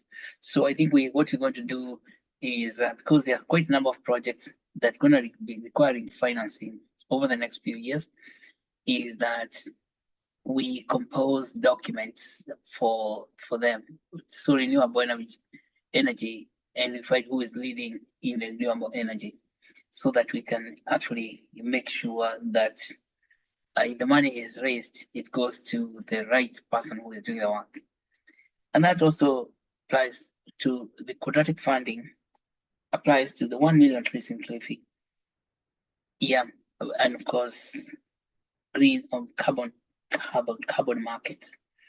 See, now carbon market is going to come from the traditional carbon credit system and is going to rise onto the blockchain. And it's much, much easier. Blockchain simplifies. Blockchain, can you imagine? Blockchain simplifies that work in an incredible way. So carbon credit system was very complicated because you have to keep measuring the pith of the tree, or the diameter expansion of the trunk of the tree to calculate how much carbon that tree has sequestered from the air. See, we don't need to do any of that anymore. No. So for now, on the blockchain economy, is for every tree planted, that tree gets represented with a token. So if you create 1 million trees, if you plant 1 million trees, then you receive 1 million tokens. See that? So you get awarded tokens for planting trees. And so that's what we are going to do. We have been experimenting that, allocating tokens to people who are doing that kind of work. So those tokens are not liquid. So that means even if you allocate the tokens, they still need to be liquid. So people have to contribute to creating liquidity. And see, this is planting trees, like allocating tokens for trees. Now also, it's very, very, it's a retroactive public good funding project, because we know that trees are public good. Yes, so retroactive public good, or even quadratic funding. Either way, it's the same thing. And what it means is that for every tree planted, that tree receives donations from donors who are interested in supporting the environment. They receive an equivalent of tokens squared based on the money they are going to contribute. Because if you plant 1 million trees, that's 1 million tokens squared. So that person can produce the value of those tokens squared. And that supports the planting of trees, because plants, although it's talking about trees are not going to plant themselves. They need human resource, people to go out there and prepare the land, plant the trees and cultivate the trees. You see, the problem with trees that people find is that if I plant a tree today, I have to wait for 5 years for that tree to grow to produce anything. And now, when we have the blockchain, you don't have to wait for 5 years to get your return on investment.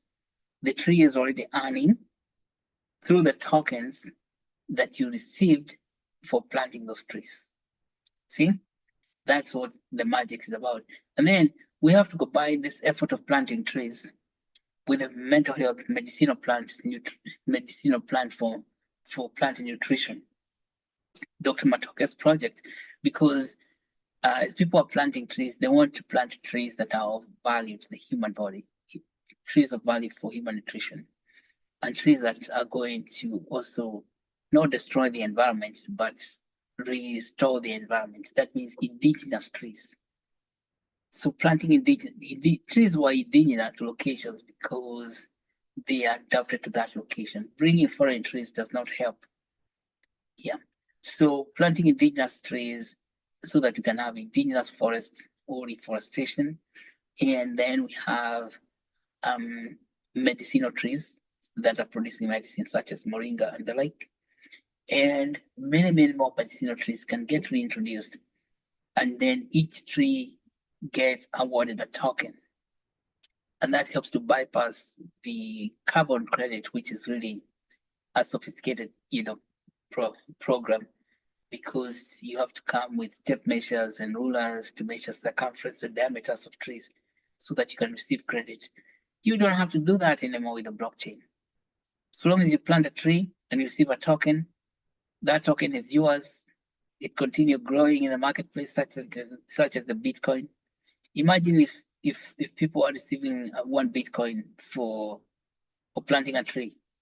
Now that 1 Bitcoin today is $100,000. That's what, 10 million shillings, 1 Bitcoin, because of a tree.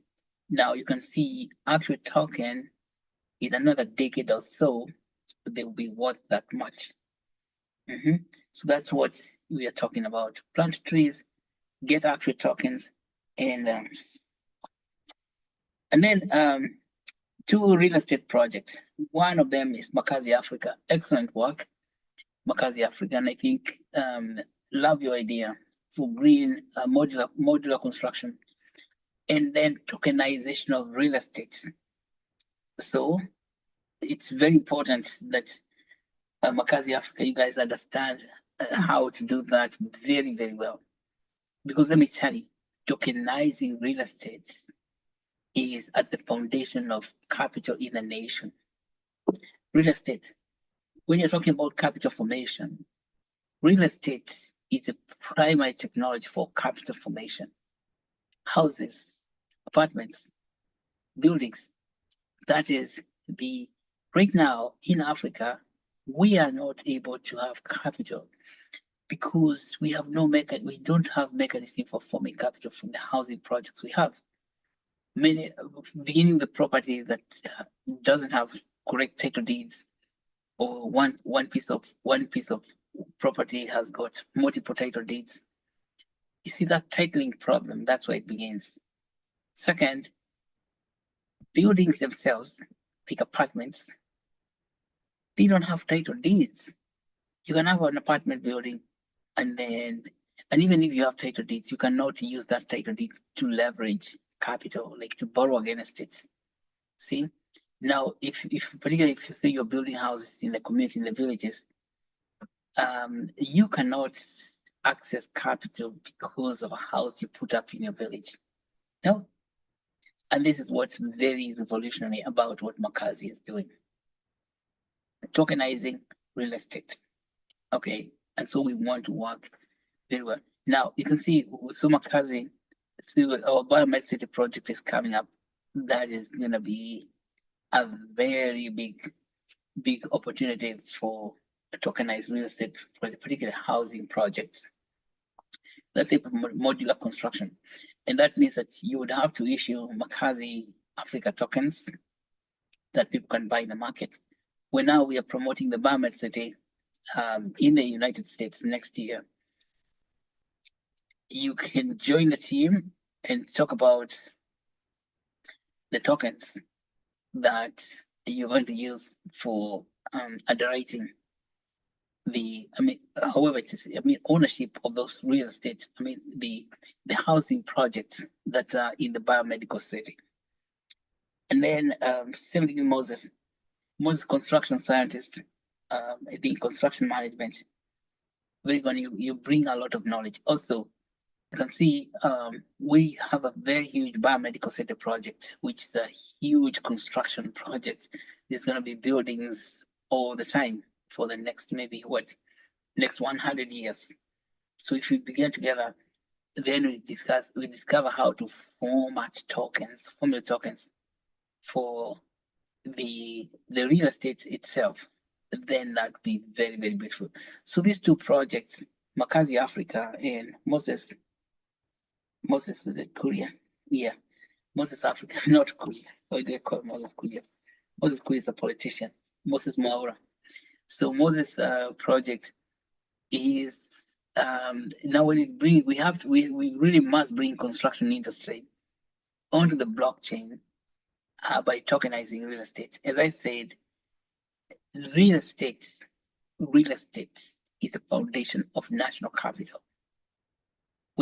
When you figure out how to take real estate to the capital markets in Kenya, then Kenya becomes a developed country spontaneously. That's all that makes a difference. Kenya is not a developed country if the real estate is still where? In the darkness, which is what Hernando de Soto calls dead capital. Citadels of dead capital is real estate that does not appear in capital markets. That is what it's all about.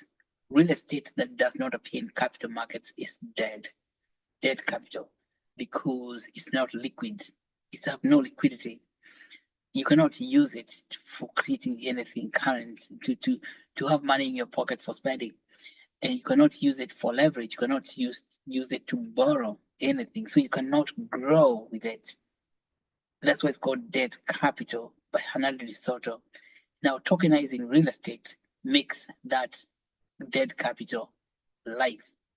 It's like it breathes life into dead capital. That's what's about. So really, 2025 is it's going to be a very powerful year where we understand this tokenization process. This is why I'm requesting all the universities to teach blockchain to undergraduate students in computer science, so they can take advantage of this new economy that's happening. That way we figure out how to get out of dead capital. We are out of the woods and we are now a developed nation. We can only figure that out by understanding the blockchain very, very well. Because the capital that is lying dormant or dead in Kenya, for example, according to Hernando de Soto, it's 500 times our gross domestic product today. Yeah, and I would say with Ruto, it's probably 1,000 times of our GDP.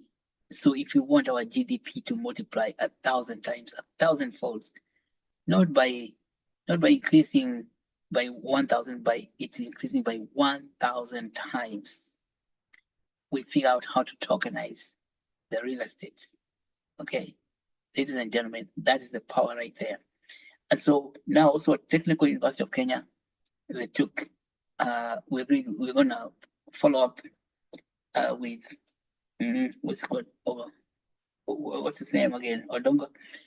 We're going to have follow-up conversation because we want students at Texas, would like students at Technical University of Kenya also to be at the forefront of decentralized finance and the blockchain, to understand how we can help, understand how we can form capital.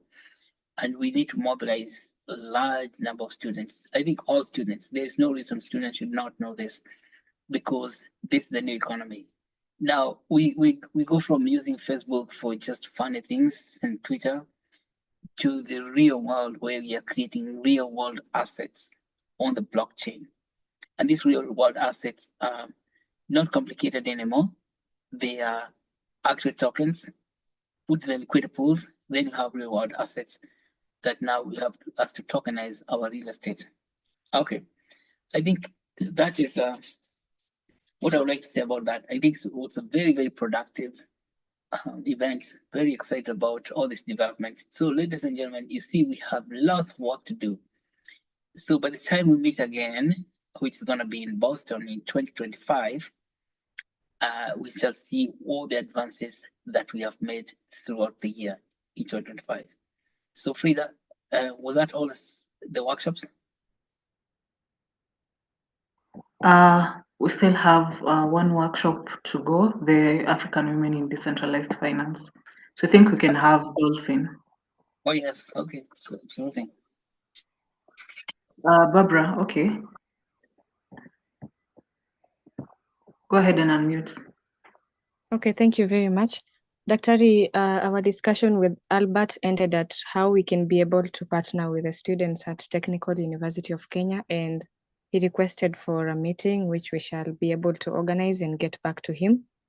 And also with Moses Liech, we agreed that we are going to do an email and invite them to a discovery call where we can be able to identify, of course, we have already identified our areas of collaboration and see how we can partner as we gear up for the Boston Summit. Yes, okay, and then of course they participate in the Lunch One program weekly so that we can move in tandem. That's excellent. Yes, that is okay. Mm-hmm. Okay. Yeah, all right. Thank you very much, Doc, and thank you, Barbara. So Dolphin, you can go ahead and give a report. Okay, thank you. Good morning, everyone. My name is Dolphin Akini, and I was the one leading the women in decentralized finance workshop together with Diana Mundi. So thank you everyone for being with us, since day one up to now. So I'll just take you through the report. Over the past 3 days, we have had important discussion during the African Women in Decentralized Finance workshop. So let me share with you what we covered on each day. So on day one, we focus on the basic of decentralized finance. We talk about DeFi education and how it can be introduced from elementary school all the way to university. The aim is to teach young people and women the skills they need to be part of this growing financial system. We also discuss about wallets and exchange, the tools people use to store and trade. Dolphin, listen, you're going in and out. What is causing that fluctuation of your sound? It's waxing and waning. Maybe you're looking away from microphone. Is it? No. Oh, it's Okay, just so the internet itself. Okay. yes, sorry for that. So yeah, under wallets and exchanges, we did say that the tools, wallets and exchanges are the tools people use to store and also trade digital money. And we realize many women still find these tools complicated or don't know about them. So we explore how to make them easier to use and more accessible. And then we also did discuss about liquidity pools and also did some practicals. Another key topic was DeFi policy development. We talk about the need for better rules and regulation to support decentralized finance. This policy should protect users while encouraging innovation and making sure everyone, especially women, can benefit from this system. So on day two, we went deeper into some real-world application of DeFi. We started by looking at the current state of DeFi education and the gaps we need to fill to make it more effective. And also we had presentation from Priscilla. Priscilla is from Women in Business. She gave an inspiring presentation on women empowerment. She also shared some eye-opening facts like how 37% of women globally don't use the internet and how fewer women have bank accounts compared to men. Use this ratio like 78% of men do compared to the 74% of the women. These numbers show that many women are still left out of financial system, and she highlighted also how decentralized finance can help change this. And then after that, we had a presentation from Caroline. Caroline talked about liquidity pools, a system that allows people to trade and invest easily within DeFi platform. She explained these challenges. She explained the challenges these pools face, like trust issue and accessibility, and how we can make them work better for everyone. She also told us the reason why she invested to knowing more blockchain, because once she was scammed a lot of money. So she made an effort to learn more about blockchain and to be an expert. And then we had a presentation from Glory Mudiomi. Glory presented on the Maembe Beach project. This project shows how DeFi, blockchain, and AI can bring big chances to communities like Maembe Beach in Kisumu, which depends on fish. The people at Maembe Beach face many problems like overfishing, poor health care, and low income. So this project offers the solutions.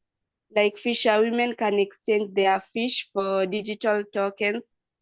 These tokens can then be used to get things like healthcare, savings, or insurance. The project also uses AI and blockchain to help manage fishing resources in sustainable way, protecting Lake Victoria and ensuring the community can keep fishing in the future. The best part of this project was it focuses on empowering women. It gives them the tool they need to support their families, grow their business, and also improve their lives. And also other thing, Glory Project is not just solving problems for Maembe Beach. It's creating a model that can be used in other areas around Lake Victoria and beyond. So on day 3, which was yesterday, we wrap up by focusing on the future. We discuss a roadmap for what next, looking at how to grow the ideas we have talked about over the last 2 days. We also explore how to make DeFi education more accessible, and how to push for better policy that include everyone, especially women.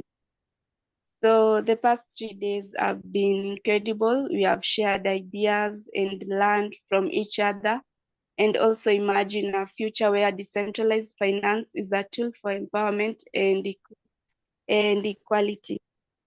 So maybe call for action. Maybe we can discuss on the best funding model to fund maybe this Maembe project.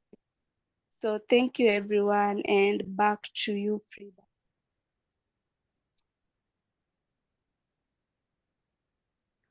All right, Delphine. Yeah, that was some great work in the workshop. And I believe we'll be able to come up with a model to be able to fund the Women Fisherfolk project. So if you have any comment, you can go ahead and type in the chat or raise your hand and unmute. So welcome, Doc. Oh, thank you, Frida. By the way, ladies and gentlemen, I believe that the blockchain decentralized finance was made for women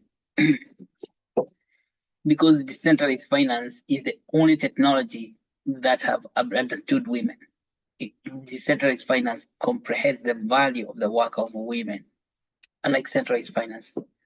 All the work, none of the work that women do are recognizable or are comprehended by the traditional finance system. Imagine the work of a mother getting pregnant, carrying that pregnancy to term, then going through labor, the labor pains, bringing to life or bringing into this world a whole new person, human being. Then that whole new human being, not a part of human being, a whole new human being, relies on that mother for 6 straight months. The new human being feeds on the mother. And then after that, he can start having liquid foods and then later solid foods, still depending on the mother for everything. Everything. Cannot feed himself or even herself, cannot even take care of her own ablutions. The mother has to take care of everything. That work alone, that work does not appear anywhere on the financial balance sheet for any financial organization. It does not show up in any balance sheet.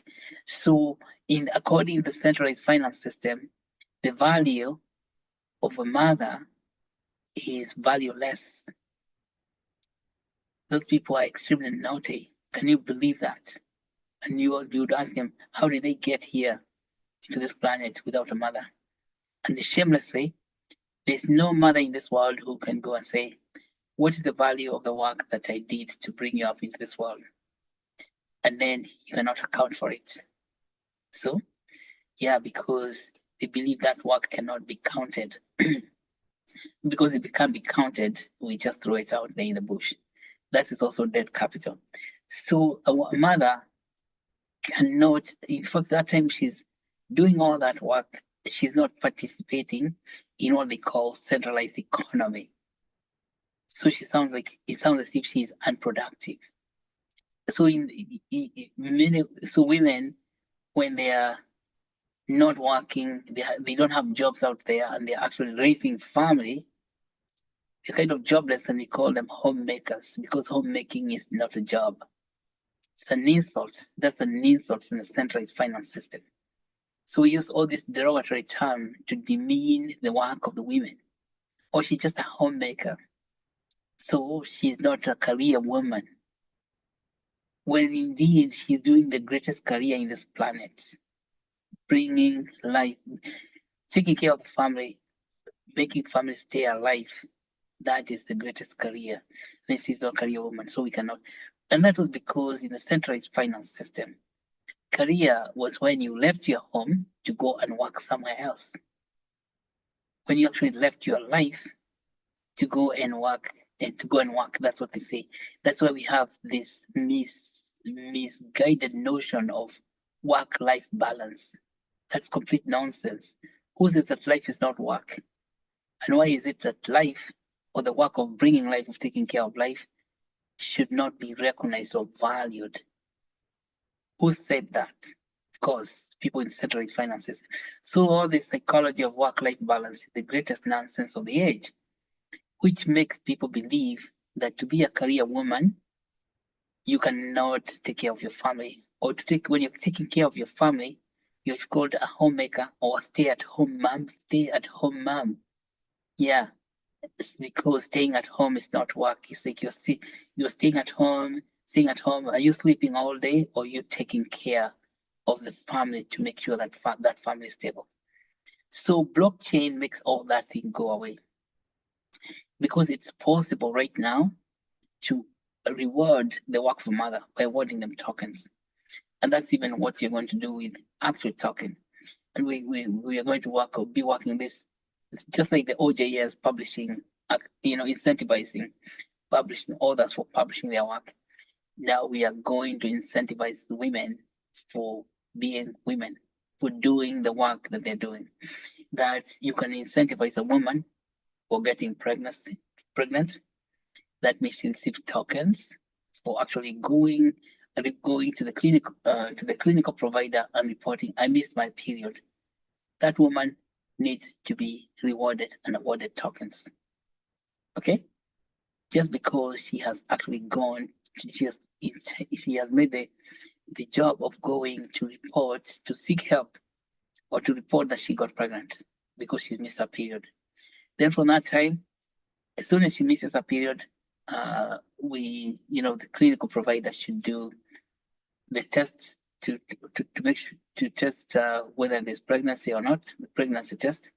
If pregnancy test is positive, the woman receives a schedule for when to follow up with her pregnancy. So the first trimester, all the things, all the monitoring that needs to be done is done on time. Second trimester, even that trimester. And you see, for as long as she goes to those appointments, she receives tokens. So she gets paid tokens. So the blockchain is able to do that because these tokens can be administered.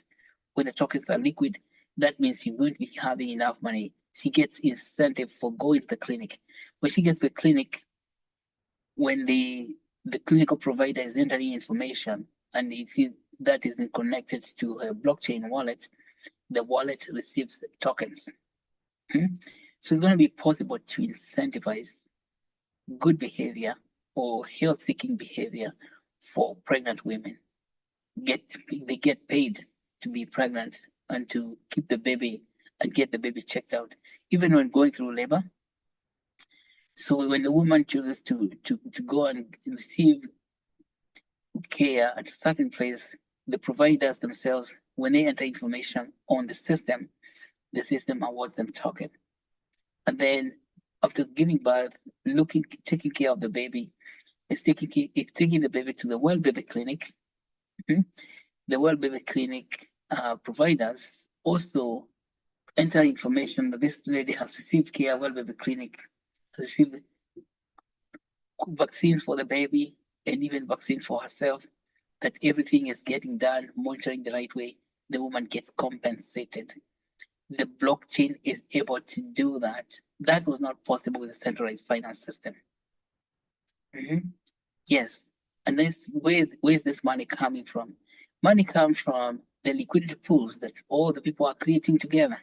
So if women are working together to create liquidity pools, then then there comes people are now able to receive compensation. That means those who have are helping to fund. So that's nobody actually is out of the economic system because that person is taking care of family or that person is pregnant. Even during the maternity leave, meaning that maternity leave is when you should not go to work in the office because you just gave birth to babies. You're still getting paid for taking care of those babies at home. Because when you're at home, you are not wasting time. You are helping to bring this new life on earth. That's how the population grows. And that's gonna give women enough money to put food on the table for the family, that it doesn't have to rely. And that is from that we are saying these things because we believe in one basic truth, that women hold the entire sky. And that's what we said. Chairman Mao of China in 1950s, he said the women hold half the sky. I think he was mistaken. Women do not hold half the sky, they hold the entire sky. Because nobody came to this planet except through a woman and relied on a woman for at least the first 2 years of life before he can even walk, feed himself. So which part of the sky are men holding when the woman is doing all the job? So what men are doing, they are supporting the women so that the woman can raise her hands up and hold the sky. And that's what we must do together. First of all, understand that women hold the sky. And so that if we do not support the women to hold the sky, then the sky is going to fall upon us. So disease happens, the malnutrition happens, and the family suffers when the women they don't have the right kind of support. And so that's the first thing that, and we are working on this program to see that, to first of all understand how it's going to get implemented. That's a smart contract also. So you see, we have a whole set of smart contracts to do. And for that smart contract to work, we need to have a good electronic health system where community health workers or health providers in the community are entering data about the well-being of the mother and the well-being of the children that the mother is taking care of, so that the mother can get awarded or rewarded tokens through that smart contract. So we hope that even before the summit next year, we shall have that smart contract already prepared.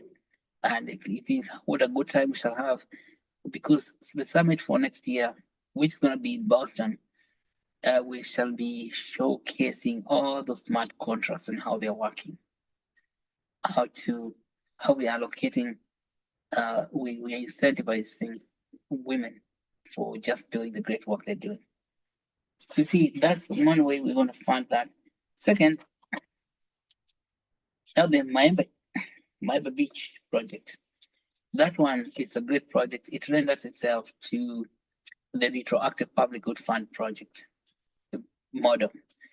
The retroactive public good funding model, which is because the women are already doing that work, which is actually public good. Fishing, and in fact, fishing, if you're fishing omena or what kind of fish, fish is primary source of protein, and protein is highly nutritious, and we need that kind of nutrition.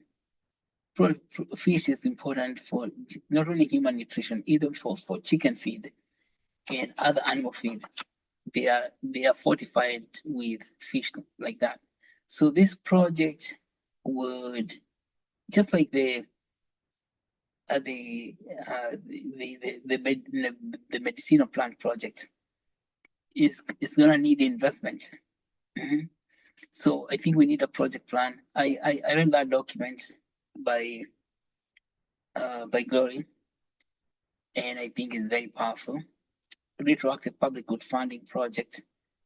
So it means that all those women who are doing that type of fishing, we get them on board, and they get wallets, and they get tokens, and then we look for a deep pocket donor who can provide funding, who can matching funds using the quadratic equation. So the quadratic equation. So I think what we're going to do, because the document is already a proposal, I saw it. We now also want to work with that, look for quadratic funding for that kind of projects. But we will need to have the budget to find out how much money it will need. What's all the requirements? What do we need? What do those women need to buy? But you see, in order for them to receive money in quadratic funding, they must also be part of the system. That work has to be encoded on the blockchain with tokens. So they have to receive actual tokens themselves, and depending on how many there are, you see there are 400 or so women who are involved in Maembe Beach, then that work can be amplified using quadratic funding. Because after the fishing, first of all, they need to have good fishing gear, because going to waters when it's very cold in the morning is not good for human health. And then, of course, there are some parasites that are in the water, which could be entering their bloodstream. So they need to have proper gear. And then what do they do with the fish after they get it? They sell it in the market, but they cannot get a good price if they're having middlemen. That's the whole problem with people who are exposed like that. They can get exploited, and maybe they are getting exploited thoroughly by middlemen who come and collect that fish and then go and sell it in market value somewhere else.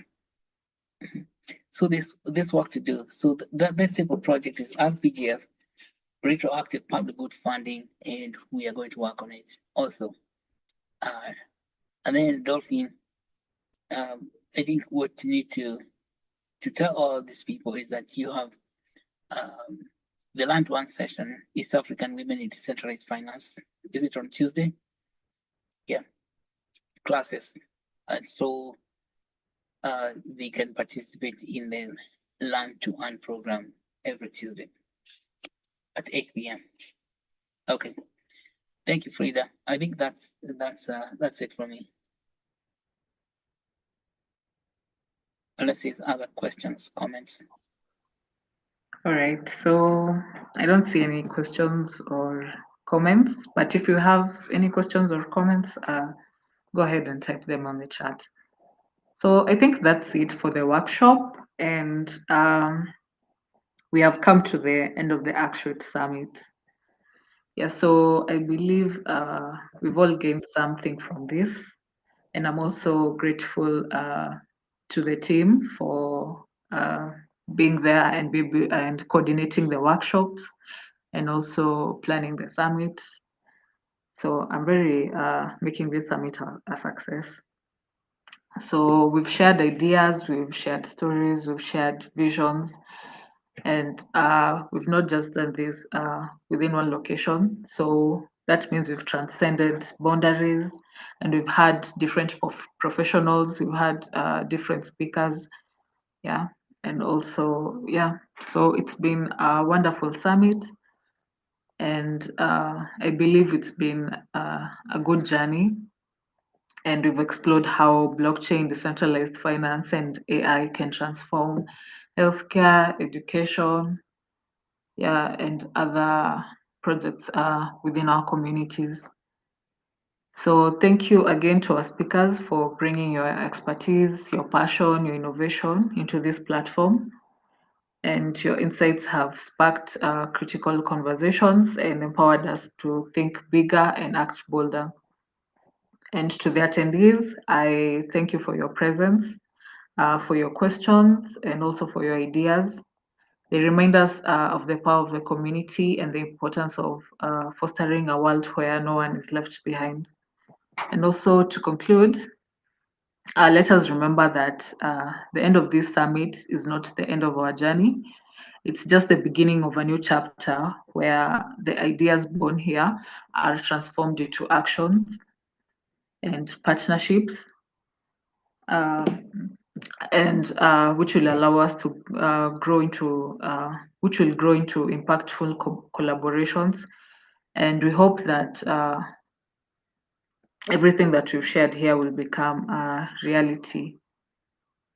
And so let's leave this summit not just inspired, but empowered. That means empowered to create a future where technology and also humanity work hand in hand to solve challenges of today and build the dreams of tomorrow. So let's be leaders, let's be innovators, and let's be change makers that the world needs. So asante sana, and let's meet again stronger and also closer to achieving our shared goals. So until then, may the connections and the ideas from this summit lead the path ahead. So, Okay. yeah, Thank you so much, Frida. I think in terms of connections, we have what we can continue these conversations on social media. Let's say on WhatsApp, WhatsApp groups, and we also on LinkedIn. We have LinkedIn faucets. We call them faucets, and we always tell you why these are called faucets. LinkedIn and we also have a magazine called Wayadi, so-called magazine newsletter. It's not a fancy magazine, but we publish our ideas through Wayadi, which means freedom.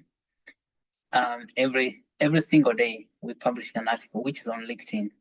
So if you're on LinkedIn, you join Wayadi and subscribe so that you can be receiving updates. And as Frida said, this is not the end of the summit. 2024 is the beginning of a new era. And in this new era, what is really strongly suggests that all our colleges and universities embrace and teach blockchain. Okay? It is no use to talk about for the industrial revolution without understanding for the industrial revolution. There is no industrial revolution without finance, by the way. It is all talk. You can say all we want about for the industrial revolution. We are not innovating money. We are just wasting time. So blockchain is the internet of money. It's known as the internet of value, the Web3 technology, the owner's web, the internet of owners. Remember, internet has evolved in 3 generations.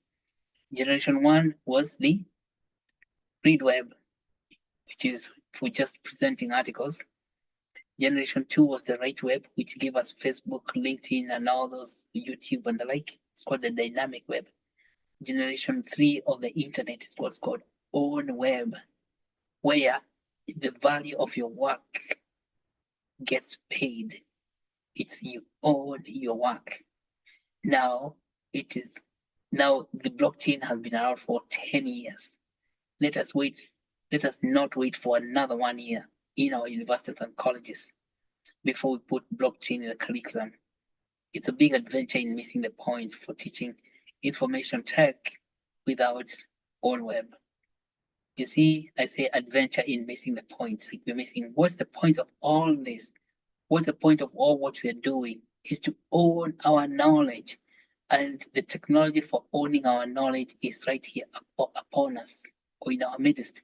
So we are requesting all the academic institutions, whether, and this way, even African women in decentralized finance, in their workshop, they recommended that we start teaching information technology all the way from elementary school, primary school, elementary school, that we introduce infotech in elementary school, coding, all that kind of thing, so that by the time the kids are coming to the universities, they already learned it. They have learned English language, they have learned Swahili, so that they can use it. And that's what they are doing in Japan.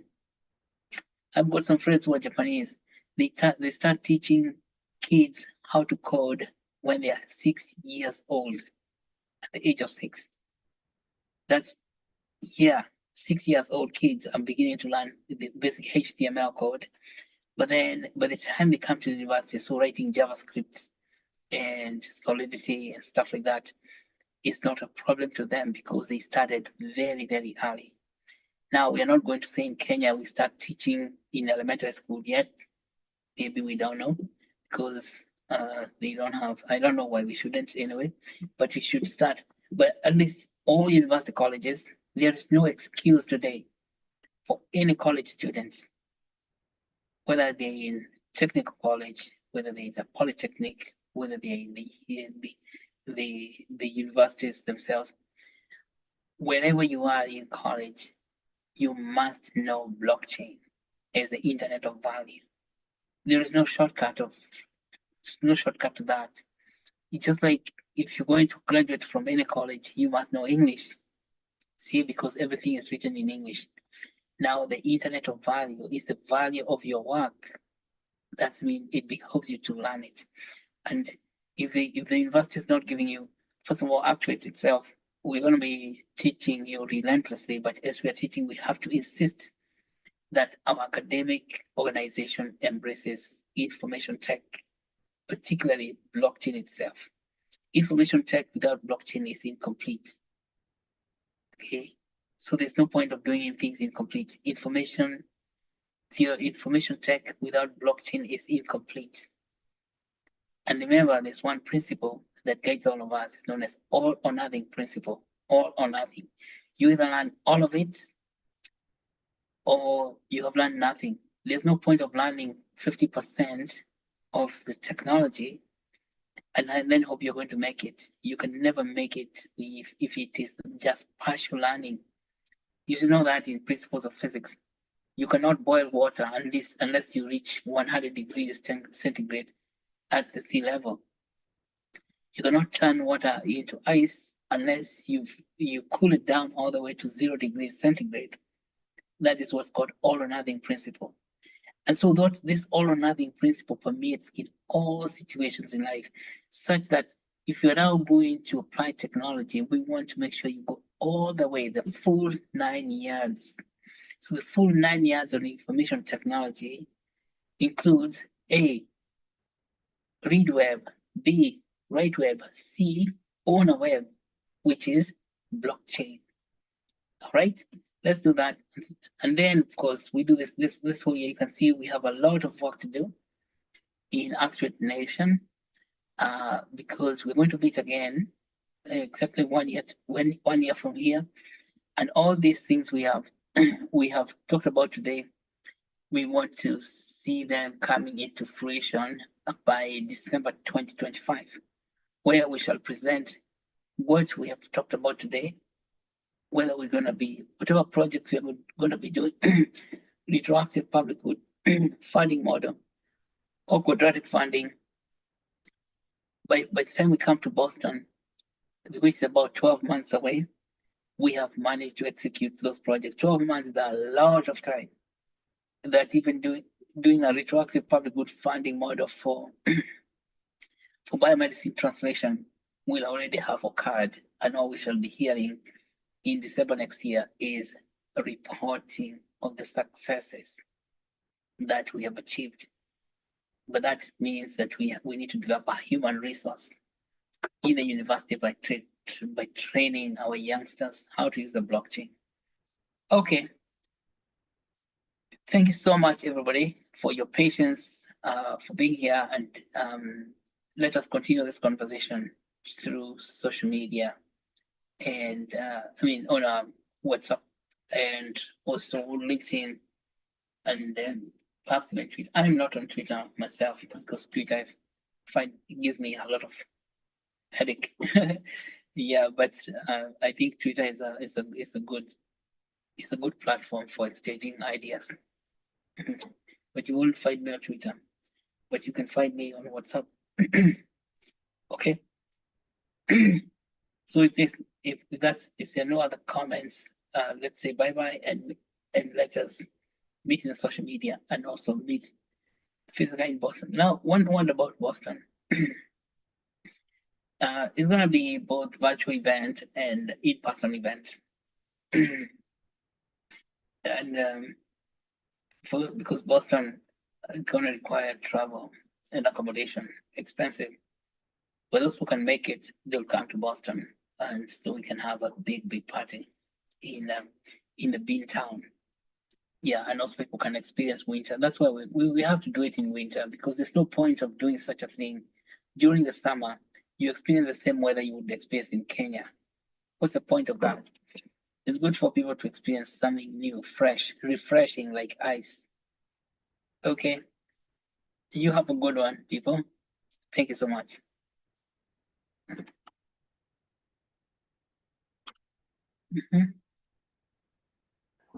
All right, thank you very much, Doc. And I think that's goodbye until we meet again. And as you said, we have the Learn to Earn programs. These are learning sessions. So if you would like to contribute more to even teaching the community about what you're doing, we have learning sessions which run from Monday to Saturday. So on Monday, we have the environmental health learning session. On Tuesday, we have, on Monday, we have the environmental learning session, and it starts at 8 p.m. And then on Tuesday, we have the biomedical knowledge translation, which starts at 7 p.m. And then the African Women in Decentralized Finance, still on Tuesday at 8 p.m. And then on Wednesday at 8 p.m. also, we have the mental health program. On Thursday, we have the health access, which starts at 8 p.m. And then on Friday, we have the STEM knowledge translation, starting also at 8 p.m. And then on Saturday at 6 p.m., we have the water project. And then on still on Saturday at 8, we have the blockchain and decentralized finance sessions. So you can come and learn or even teach the community. So you're welcome to participate. Anyone is welcome to participate. So thank you very much and have a lovely weekend and a lovely day.